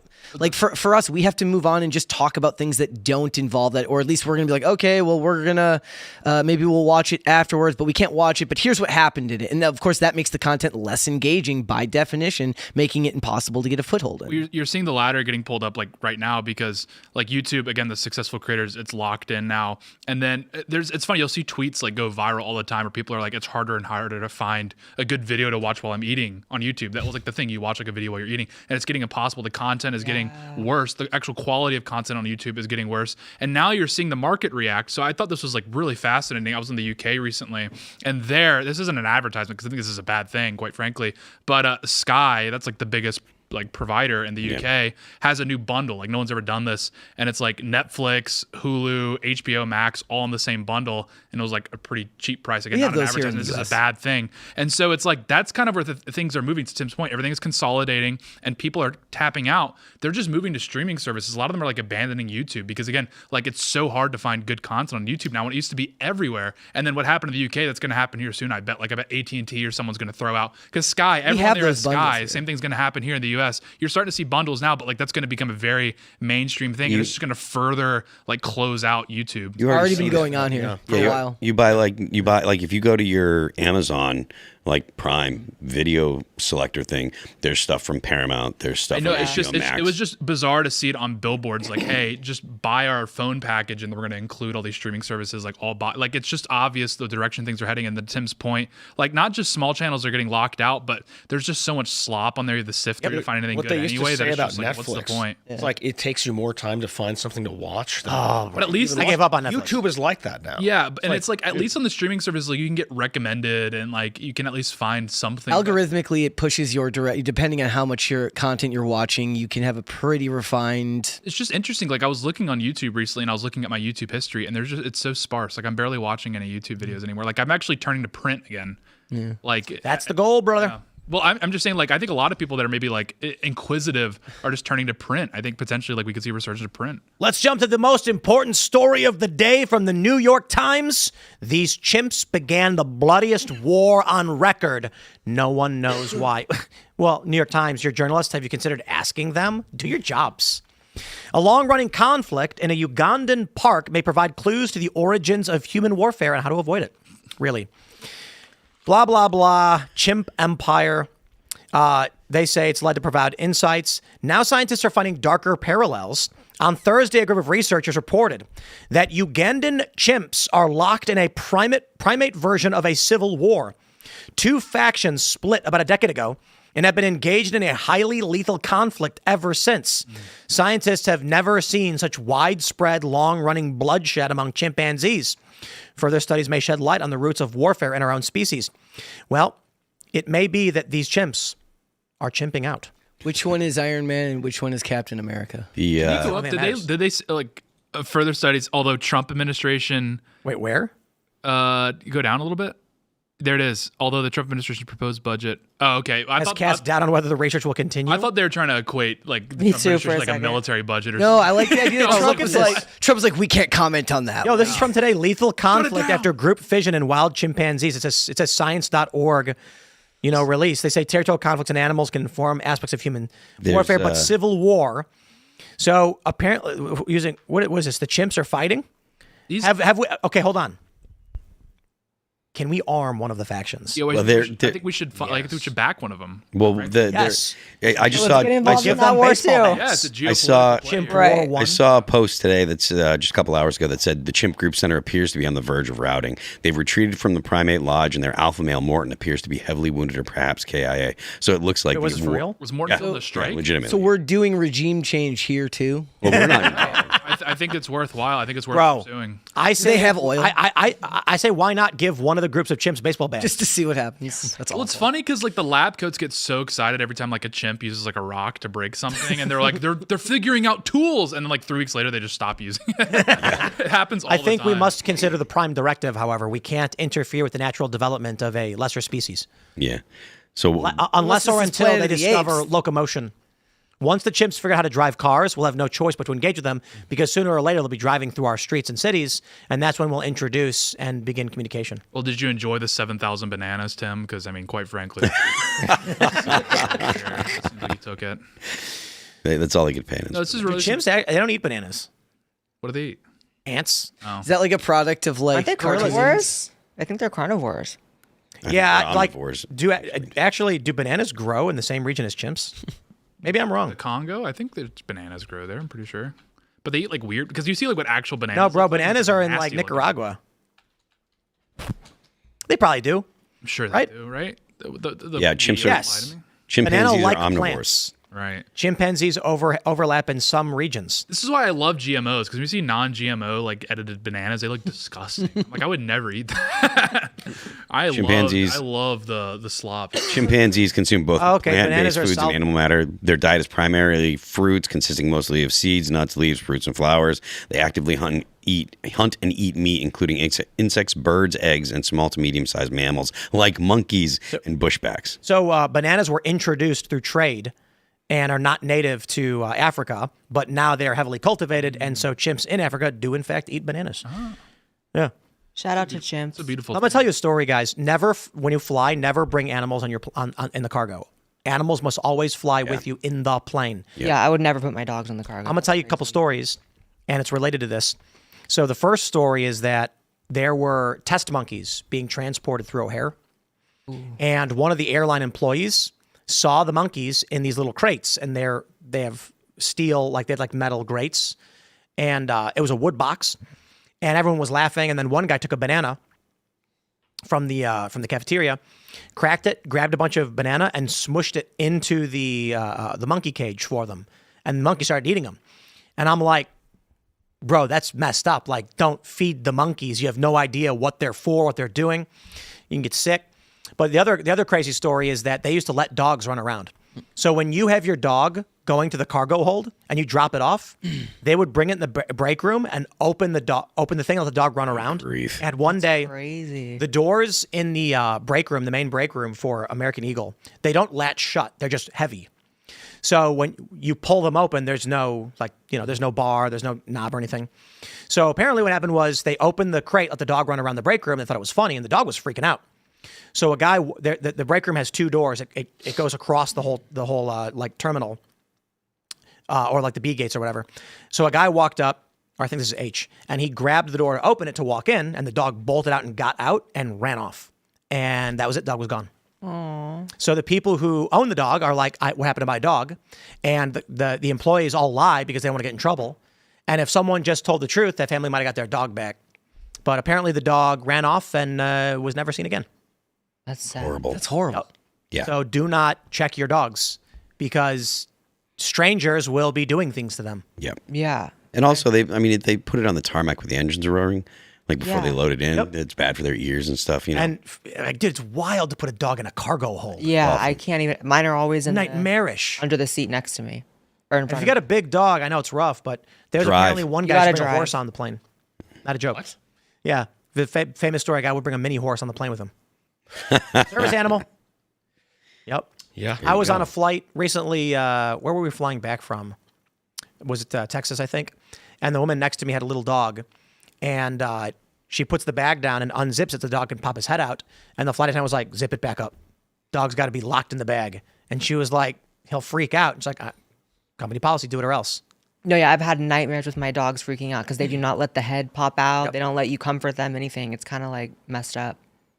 What you got to do is you got to train the dog to just sit on your head and not move, and you can be like, it's a hat. Did you see that? Did you see that? Yeah, the cat hat. That wasn't They got AI? No, Hat? What are you talking Person about? wore a cat as. See if you can find the video. you saw it, right? Yeah, I saw it. Yeah, no, it's some lady wore a cat as a hat all the way through an airport. I thought it was AI. See, It nothing. might be. Well, Everything might as well just be AI now. ruins it. Nothing exciting is not AI anymore. The world's so boring and stale. What? Black pilled now. Cat hat's not real. It's over. Well, we don't know that yet. It's in like 3 years, and be like, wait, so animals' mouths don't move when they speak with a human voice? Like, There it is. Yeah, is that's it this one? Yeah. Can we, by the way, have someone monitoring the situation on the chimps? I think that's Well, that's real. How is it doing that? Might be dead. That was very annoying. Oh, that cat's looking around and stuff, though. Yeah. Oh God. She must have trained it to do that. just walk with confidence, and nobody will say anything. That doesn't look like something that I would let someone through security with. Like, No. I was watching this video on Instagram today, and it's like a security cam footage of a woman in her house or something. And then the cat walks up and is yelling at her, going, "Meh," and she's like, I know. And it goes, "Meh," and then it bites her leg, it bites her ankle, and starts screaming. And she grabs it, and she's like, ah! And then she throws it off, and it runs up and bites her hand. And then she's just screaming and fighting the cat. And I'm just sitting there being like, how do you lose a fight to a cat? Yeah. Yeah, that should be pretty easy. You just grab it by the neck and hold it up. Yeah. I feel like Trump saw that, and that's why he sent ICE to the airport You gotta stop. to replace TSA. Tampa It does Airport, anymore. cat hats, you can't have it. Not traditional. Get out. Gotta go. Can't have it. Cat hat. No, I'm in favor of cat hat. Yep. You're pro cat hat. I'm absolutely pro All cat right. hat. Bring more. There was a dude in Venice, in California, who would wear this it was like a front-facing backpack, I guess, but he put a platform on it, and it was be a cat sitting on it, and he would just walk down the boardwalk every day. Everybody knew him. He just get a cat, and See the everyone guy loved that- it. He put his parrot in a submarine, and the parrot, that was a real video, and the parrot was like in a glass box underwater. Oh, I saw that. It's the first bird to ever be underwater. I felt bad for it. I was Bro, there are like, birds that literally dive underwater. Yeah, but to be chilling there. He was looking around like, what? Yeah. Have you ever seen an osprey? No. I know birds dive, but this is the first bird to hang out there. I think there's something to be said about that. I don't know if they're supposed to do that. recreationally. Yeah, because there was a video of a dog with a scuba helmet on. He was pissed. He was like, I do not want to be under here. I think it's valid. All right, let's see. For the same reason we shouldn't expose Somalis to the Minnesota cold, I don't think we should expose the parrots to the underwater world. I don't think it's right. Same, we Oh, don't- we shouldn't I put fish think in the I've air. fact-checked true. Is this it? Yeah, that's it. Poor birds. this is animal abuse. I don't care. Or they view him as a sort of Buzz Aldrin figure. It's like this is. I don't not- think the bird's chilling. I think it's freaking out. Not, Yeah, we're not they're supposed too to be smart doing to not this. be freaking out. The parakeet's behavior was consistent with him having a great time. Yeah, Says who? Did they ask it? Yeah, he'd be trying to fly out. Look at him. He's They like, can this is talk. awesome. He's Did you smiling. ask it? He's smiling. He's smiling. You And can tell by his also, lips. Even if the bird is mad, who cares what a bird thinks? Let's put it underwater and see what happens. That's so Faustian. I love that. We're back. This is the only news that matters. See, this Artemis Who cares stuff, about Trump and Tucker? And I know, whatever. and the Artemis stuff is so gay. We should put the budget in this. Put animals in different places and see what happens. What about around the moon? Have you guys ever seen the video of the eagle killing the mountain goat? Oh yeah, NASA should. Oh, we got to fund pull that one off. That's just flies. Oh, off. NASA should fund bald eagles just killing different national animals of other countries, and then Maybe- just blast. maybe- Sounds like something maybe- the That CIA would be would have good been doing propaganda. back in I would the enjoy 80s. that. Maybe the What's Fish and Iran's Wild. national animal, just get a bald eagle, just ripping Maybe it. maybe the Fish and Wildlife Service should do that, and not NASA. Yeah, well, I mean, that seems like CIA purview, anyways. Like we'd be training our animals. to do regardless, that. some three-letter agency needs to hop on this. Yes. This is literally gold. Let's see, is this the video? Dramatic mountain goat video. Yes, dude. Bro. Nature is metal. Let's watch. Look at this. See ya. He grabs the goat because it wants to eat him. And then he's fighting. The other goats are like, yo, bro, what up? And then, doom, look at this. Dang. There he goes. Oh, my God. Look at the other goats. They're like, yo, knock it off. Nah, he got you, bro. There it is. Is the other goat trying to help? Yeah. I think so. Yeah. Bro, what would you do if some guy was trying to throw your bro off a cliff? Oh, no, they're going to get that bird, huh? took a lot He's of That running. bird getting cooked. Running. You'd think they have hollow bones. But the Yeah, eagles- it is It's just on like there. on there, yeah. He's going to eat that guy, dude. He's hungry. I'm waiting for them to fly away. I mean, if he stopped running around like a lunatic, Yeah. Like, the other goat could help. Trying to negotiate ceasefire. Well, I mean, he's just freaking out, and that's He just starts Losing rolling. feathers. poor stupid bird. All right, but wait, I got a better one. Call it losing. That's not the metal one that I was thinking of. It was fairly metal, I'd say. Whoa. I don't know if this is real. Moderately Is metal. this real? I think it's real. I recall. I don't know. Nah, that's not real. No, What? I recall seeing they this dropped it. before, Might be like real. AI. That seems like something it really does. It's like an NFL videographer who throws. the Nah. pass. Oh, this is sped up. Because there are a bunch of videos like It this. could still be There's alive. one with like a bird flying away with some kid, and then he barely gets dropped. So the eagle carries it away, high over the gorge. Because all Oh, they yeah, have yeah, it's a little dogs all the time, isn't that a thing? That's what I'm so scared about with my dogs. Drops it. See ya. Deliberately drops it. So that's real? Pretty. I'm. Yeah, I pretty- think. I mean, they do that. This is real. The video's fake. I'll always side with Instantly. birds. So And also, like, it's not like that's not like a full size goat like the other. Yeah, it's a baby. That was so he just killed. Then it dies. He goes out and eats it. Oh my I thought he God. was just sending a message. The Who's baby next? eagles. You're up next, kid. I have a question for you guys. Have you ever seen a baby pigeon? No. I don't think so. Why? I We have. need justice for pigeons. I've been on Pigeon TikTok. Have you been on it? Pigeons are based. We domesticated them, then we abandoned them. Do you have any idea how much garbage would be littering the streets of all of our major cities if pigeons didn't exist? And they used to do our mail. Pigeons are literally human garbage incarnate. For real, like we throw a cheeseburger on the ground, a pigeon will eat it. That burger meat turns into an egg in its belly and then becomes a pigeon. And that baby pigeon eats refuse and grows up. Our garbage is manifesting into birds. It's magic. Wouldn't I it saw a be baby easier just pigeon to once. Pick it up. I was in Chicago and this was on Belmont. Was it on Belmont? Yeah. And I was going under I think like 95 Bridge or whatever. And I saw this weird little poof ball bird that I'd never seen before. And I was like, what is that thing? And it was like freaking out and yelling. And then I realized it was a baby pigeon and I'd never seen one before. Isn't that weird? Why not? Yeah, I don't think I've seen a baby one. I guess like the babies don't leave the nest until they have all their feathers or something. Well, pigeons have a hard time even building nests. Well, because they're dumb. They like lost their ability to do it because we domesticated them, so they didn't need to do it anymore. Are they really domesticated? Pretty sure Yeah, that's no, what- they used to do our mail. We used them in war. They were pets for like Carrier the pigeons, longest yeah. time, and then like the mid 1800s, we were like, never mind, we like dogs better, Well, we and definitely. that's yeah. why they're all like homeless in the cities now. And they're Pigeons still around nest- people. Pigeons nest much longer than many other birds. Yep. Their parents feed them a special pigeon milk, a nutrient-rich secretion from their crops. That They're also real? very smart. I feel bad for pigeons. I like them. It's like in Ace Ventura 2, when nature calls, when he's going down the side of the mountain and the pigeon's dying, and he pukes to feed the pigeon. Yeah. Ew. Yeah. I respect that. Gross. George Santos tells me that pigeons are rats with wings. Thanks, George. Thanks for texting me that. That's. People call them sky rats. They don't have good PR. So that happened in the movie Major League 2, and the bird gets hit with the ball, and then Bobby Ure goes, "Who cares? It's a rat with wings." Yeah. Did you ever see Mike Tyson had like 50 pigeons? Oh yeah, yeah. And they would like He like fly owned, in a like. yeah, he owned But he like can command them. he had like a whole house of I like think it was pigeons. like 20,000, wasn't it? I thought it was like thousands of. I bet you could If train just look up pigeons Mike- to be You should like look up Mike Look up Tyson Mike Tyson pigeons. They like come back to him. He like whistles at him. That's crazy.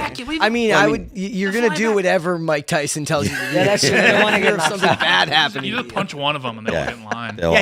Actually, they're not even his pigeons. They've just seen his work. Yeah, They're just fans. probably true. Yeah, let's I don't want to get punched by Mike Tyson. Bro. They don't want their little pigeon ears bitten off.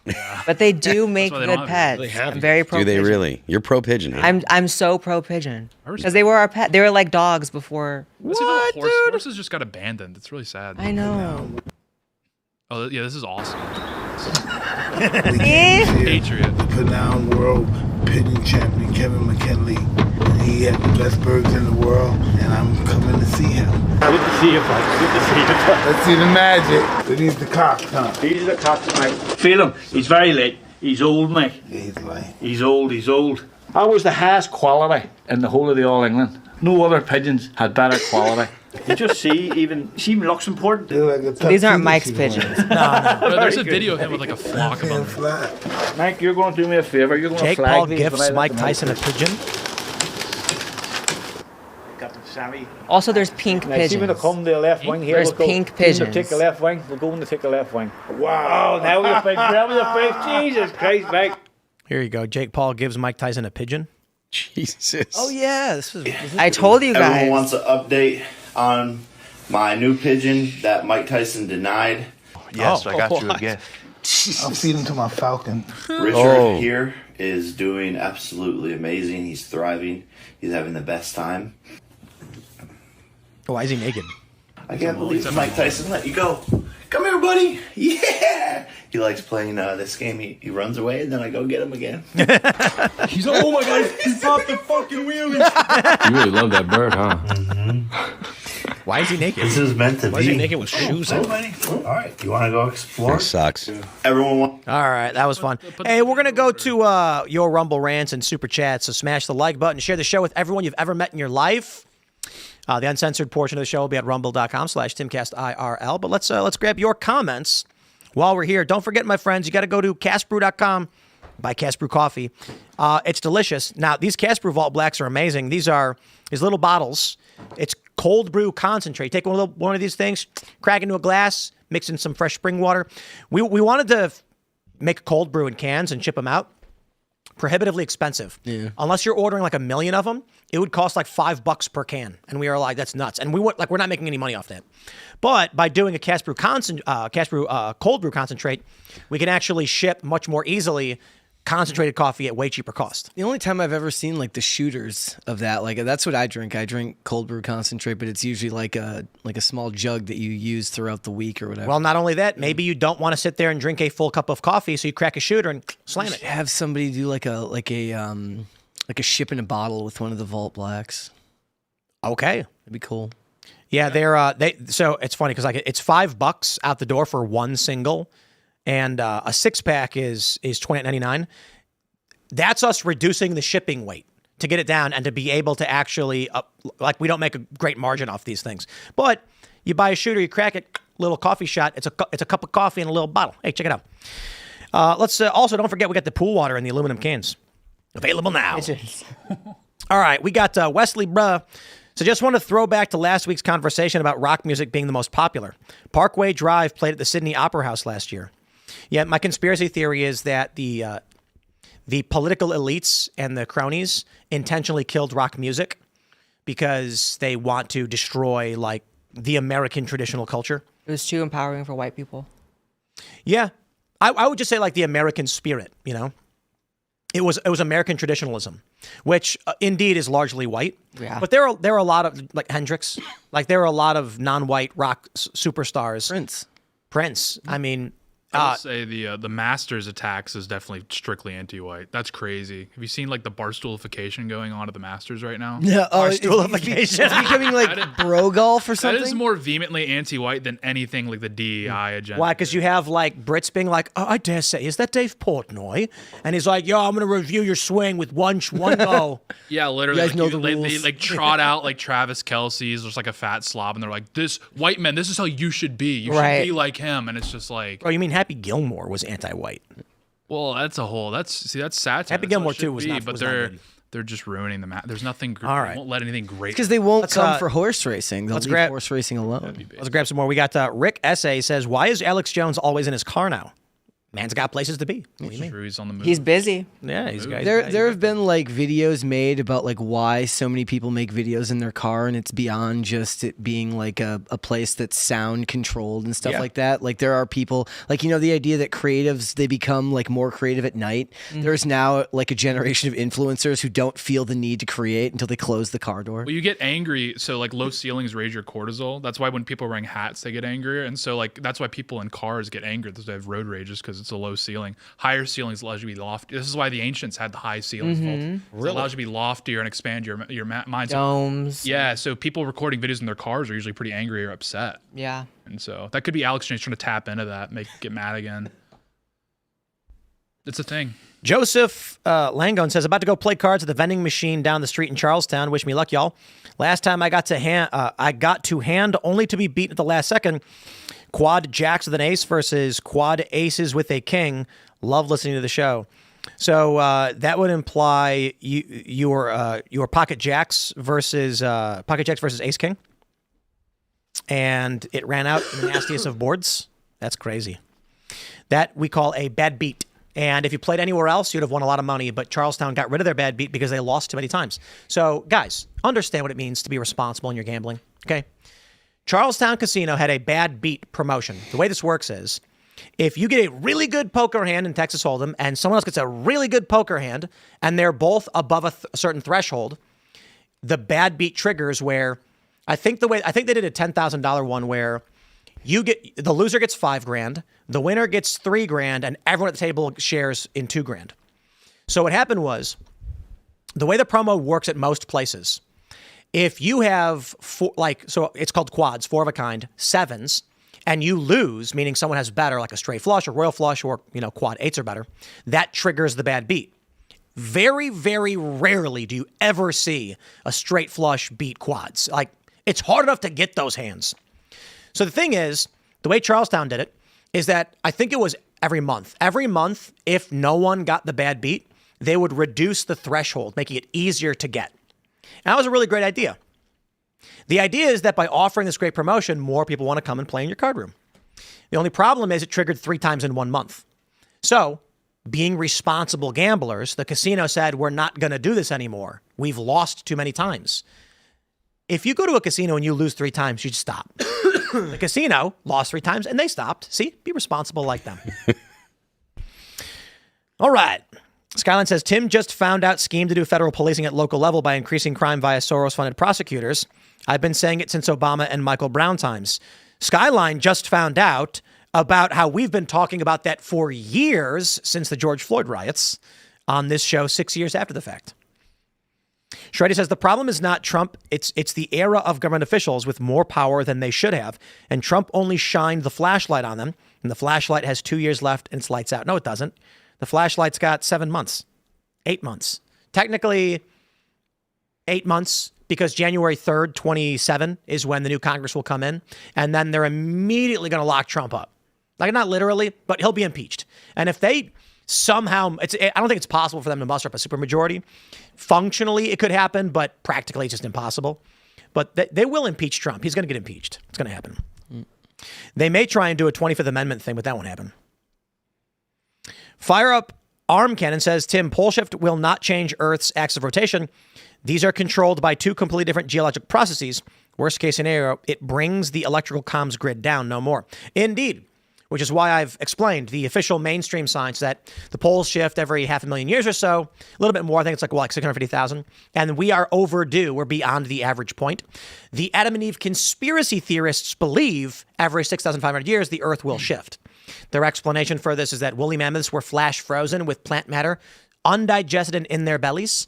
And Antarctica is, they believe, will move to the equator and melt, and that there's glaciers in Indonesia. Not saying it's true. Phalanx says, you could already enlist up to 42 years of age. You just need the recruitment battalion commander to sign off on it. All this policy did was make it so you don't need that sign off. Mason says, we'll introduce only chimps to them and end their civilization before it begins. Well, you guys know about the Capuchin prostitution, right? No.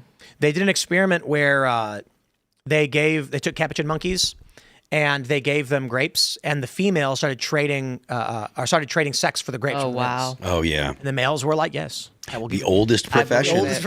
Yeah, but I want to clarify this. The female is like, I would like a strong male who can provide for me. And this male is like, I will give you food. And she's like, let's bang. Like, they make it sound more nefarious than it really is. Female of species wants male to provide for her, then wants to bang him. Right, because he can provide for her. Yeah. There's also a really funny Capuchin experiment where they gave the monkeys grapes, and the monkeys are like, let's go. Then the next day, they gave one monkey a grape and one a cucumber, and the monkey with the cucumber loses its pissed. It's like, no! What?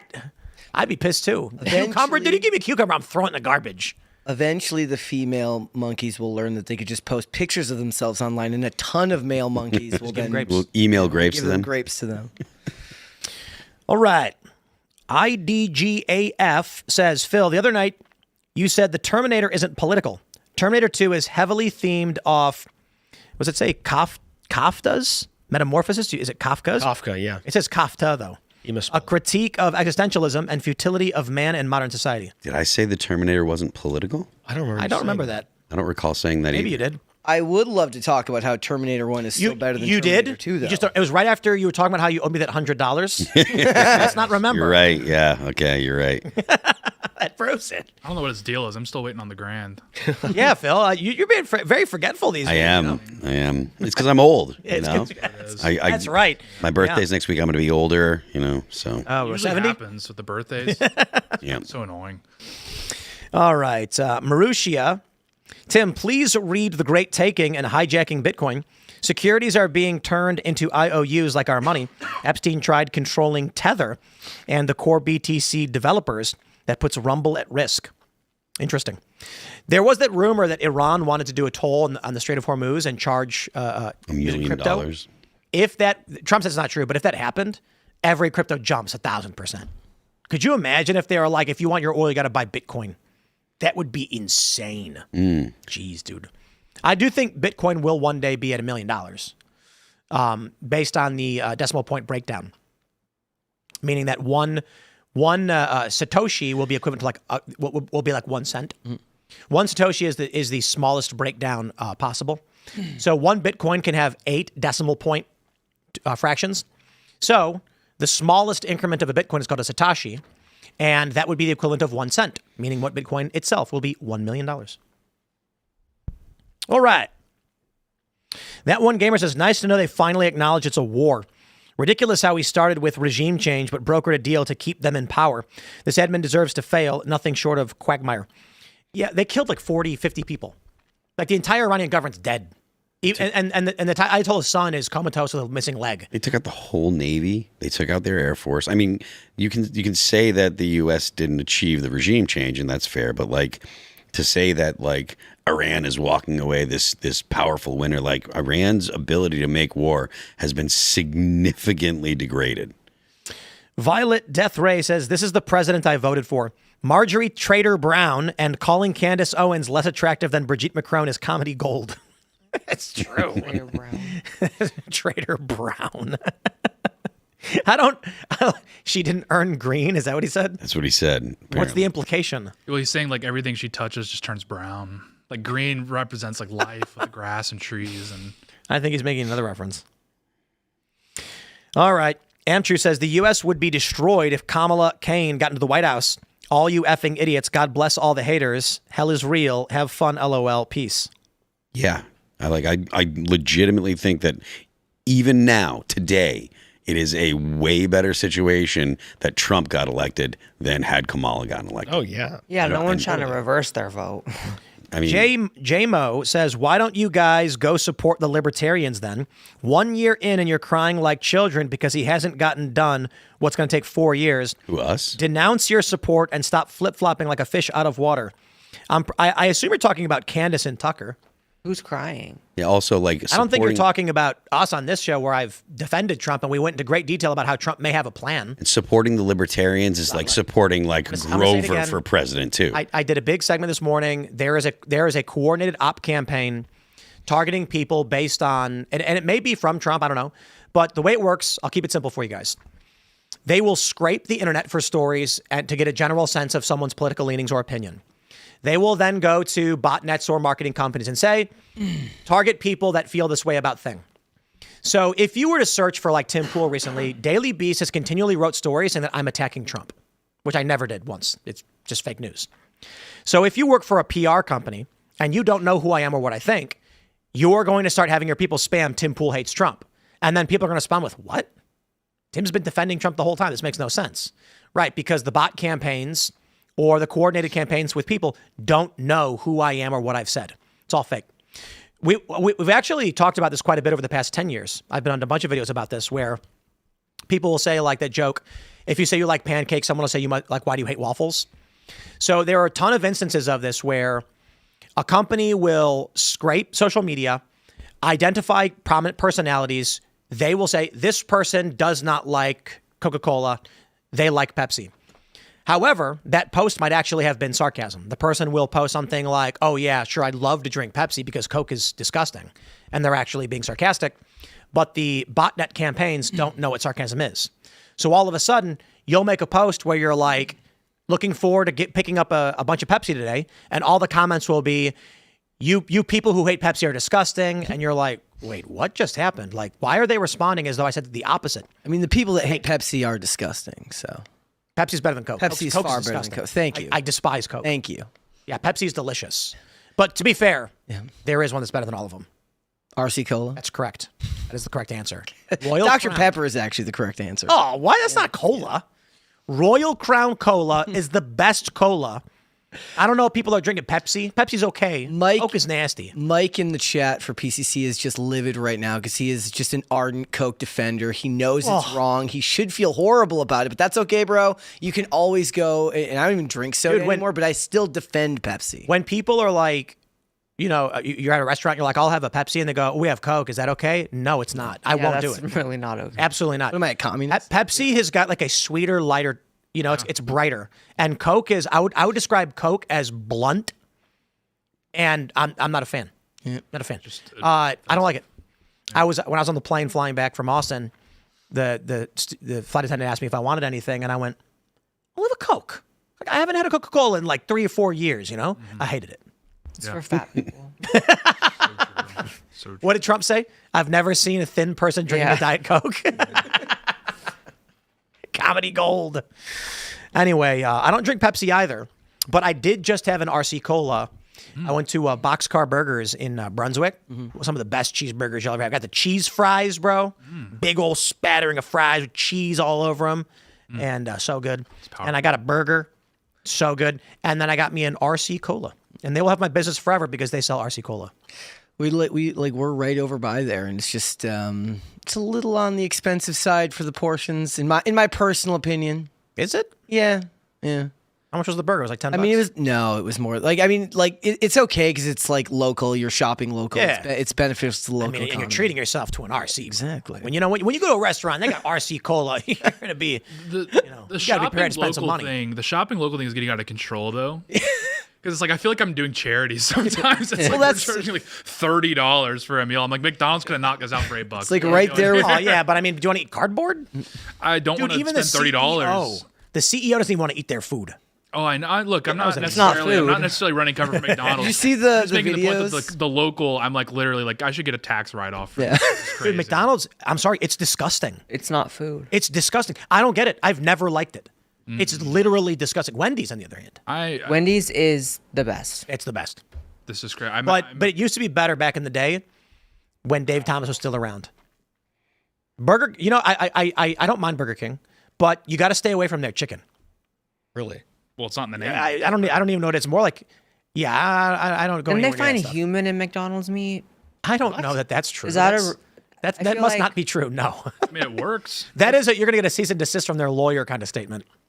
Shout out to McDonald's. I don't mean that as a statement of fact. However, I have heard a lot that. Yeah, you're saying it's so human. It tastes so human. Like this is what humans love. This is meant for the human palate, right? Sure. I'm trying to sound your lawyer here. Sure. It's not a human. Deny. That was raccoon meat. You know, Ew. whatever it takes. No, You guys don't know the reference? I'm a proud McDonald's defender. I've been saying for years, and I mean no malice with this, but I am like a goy slop guardian. Like I do believe that actually this lowbrow food is actually some of the best cuisine on planet Earth, where you can reliably get the best burger in town, typically at a McDonald's, and I fully believe that. Oh God. Fully believe that. I do like- Wendy's maybe if had you're one? a little high. Oh, I had. You liked it? Oh, I loved it. It's also like designed to make you hungry again. Yeah. After like if you eat McDonald's, like if you break it and you don't eat it for like 6 months and then you eat it, you're like, why do I want it again the next Marvel night? of the free burger. I was watching a video about it. They said that McDonald's formulated the proper balance of salts and fats and sugars It's your so brain. that when you eat it, you are not satisfied. That's what people like say about Dasani, where it has a bit of sodium, so you got to drink more. And I just tip the hat. I'm like, fair play, No, you got me. the guy who makes like Yeah, we're doing nicotine water next. the scientist Nicotine Big Arch. Oh, Why don't they put nicotine Zinn in and food? McDonald's together at Can last. you just put nicotine in food and just keep people addicted to it? You should just do that. Look, Marlboros are the superior nicotine delivery. There was the video of the guy who works for Pringles who said they purposely made the chips so that it breaks in a way that makes you hungrier. Genius. Like when it doesn't feel like you're eating anything, so you keep eating because it breaks funny. RFK, I have halt in the operation. Let these guys cook. This is genius. We should be putting our tax dollars right here. Yeah. How do we make? I got to tell you, man. Back in the day, going to Wendy's, I'm looking up their value menu. It used to be called the dollar menu. Remember the dollar menu? That's just not a thing anymore. It's not a thing anymore. Of course They also not. changed their fries to be worse. I think The double stack, bro. That was it. We'd like panhandle, be like, "Can I have some change from some like old lady? I'm hungry." And she'd be like, "What are you gonna do?" "I'm gonna get a double cheeseburger." Then she'd give me some change. I'd go to Wendy's and it'd be like, bang, $1.08, one double stack. And you know what I would do? I would be like, I would like extra lettuce and tomato. What's the most you can give me? And the guy would look at me and be like, "I don't know. How much do you want?" And I was like, 15. He's like, "You want 15 tomatoes?" And I'm like, "If it's free, because then it's cheap. You don't got to spend any money, you know?" You got like salad with when it was Those are still belly at the with castle. Like you got everybody got Wendy's one time, and there was no double stacks. It was all these disgusting junior bacon cheeseburgers. Bro, I am ordering Wendy's tomorrow. No, wait. The cheeseburger's 99 cents. Are you kidding me? That's At McDonald's? amazing. Or at Wendy's? Crispy chicken sandwich is $1. And the junior hamburger and junior cheeseburger are both $1. That's impressive. I like Wendy's. Honestly, I haven't eaten any of this. I haven't had fast food in so long. What was the last? Oh, no. I take it back. I eat Taco Bell a lot. There you go. Oh, bro, we go Taco Bell crazy here. Taco Bell. You just did that like last week. Oh, yeah. Like anytime my wife has like an errand to run, I'm like, I guess I have no choice. Gotta have dinner. All right, everybody, smash the like button. Share the show with everyone you know. We're going to the uncensored portion of the show at rumble.com/Timcast IRL. Follow me on X and Instagram at Timcast. Blaire, do you want to shout anything out? No. Well, all right. Blaire White, Tate. Follow me on X and Instagram at Real Tate Brown. Come check us out. Also had an interview up today with Scott Greer. We discussed the e-Catholic crash out today, lack thereof. But it was interesting. We discussed the report that apparently Trump was about to like invade the Vatican. It didn't quite foment that way. And then, of course, the ambassador or the U.S. ambassador to the Holy See came out and said nothing like that ever happened. And it's really a lot going on. But go check out that interview and we get into it. Perfect. Guys, if you want to follow me, I'm on Instagram and on X at Brett Dasovic on both of those platforms. I just tweeted about how Pepsi is, in fact, better than Coke. You can go yell at me about that. You're wrong, but you can go ahead and do it. Also, go follow Pop Culture Crisis on YouTube and on Rumble. Because we were off for like over a week because my voice was gone, it's still coming back. We are fighting our way back into the algorithm, so you should go check out the channel, watch some videos, like the content. Appreciate it. Thank you, guys. I am Phil That Remains on Twix. If you want to check out some of the stuff I've been writing, my Patreon is also Phil That Remains, so it's patreon.com/Phil That Remains. We're going on tour next month, All That Remains. We're going out with Born of Osiris and Dead Eyes. The tour starts April 29th in Albany, and it goes until the end of May. You can get tickets at allthatremainsonline.com. If you want to check out the band's music, it's Apple Music, Amazon Music, Pandora, YouTube, Spotify, and Deezer. Don't forget the left lane is for crime. Carter. You can follow me at Carter Banks everywhere and Carter Banks Official everywhere else. Follow our label, Trash House Records, on YouTube. Thanks for coming, Blaire, Tim. We'll see you all over at rumble.com/Timcast IRL in a few seconds. Thanks for hanging out.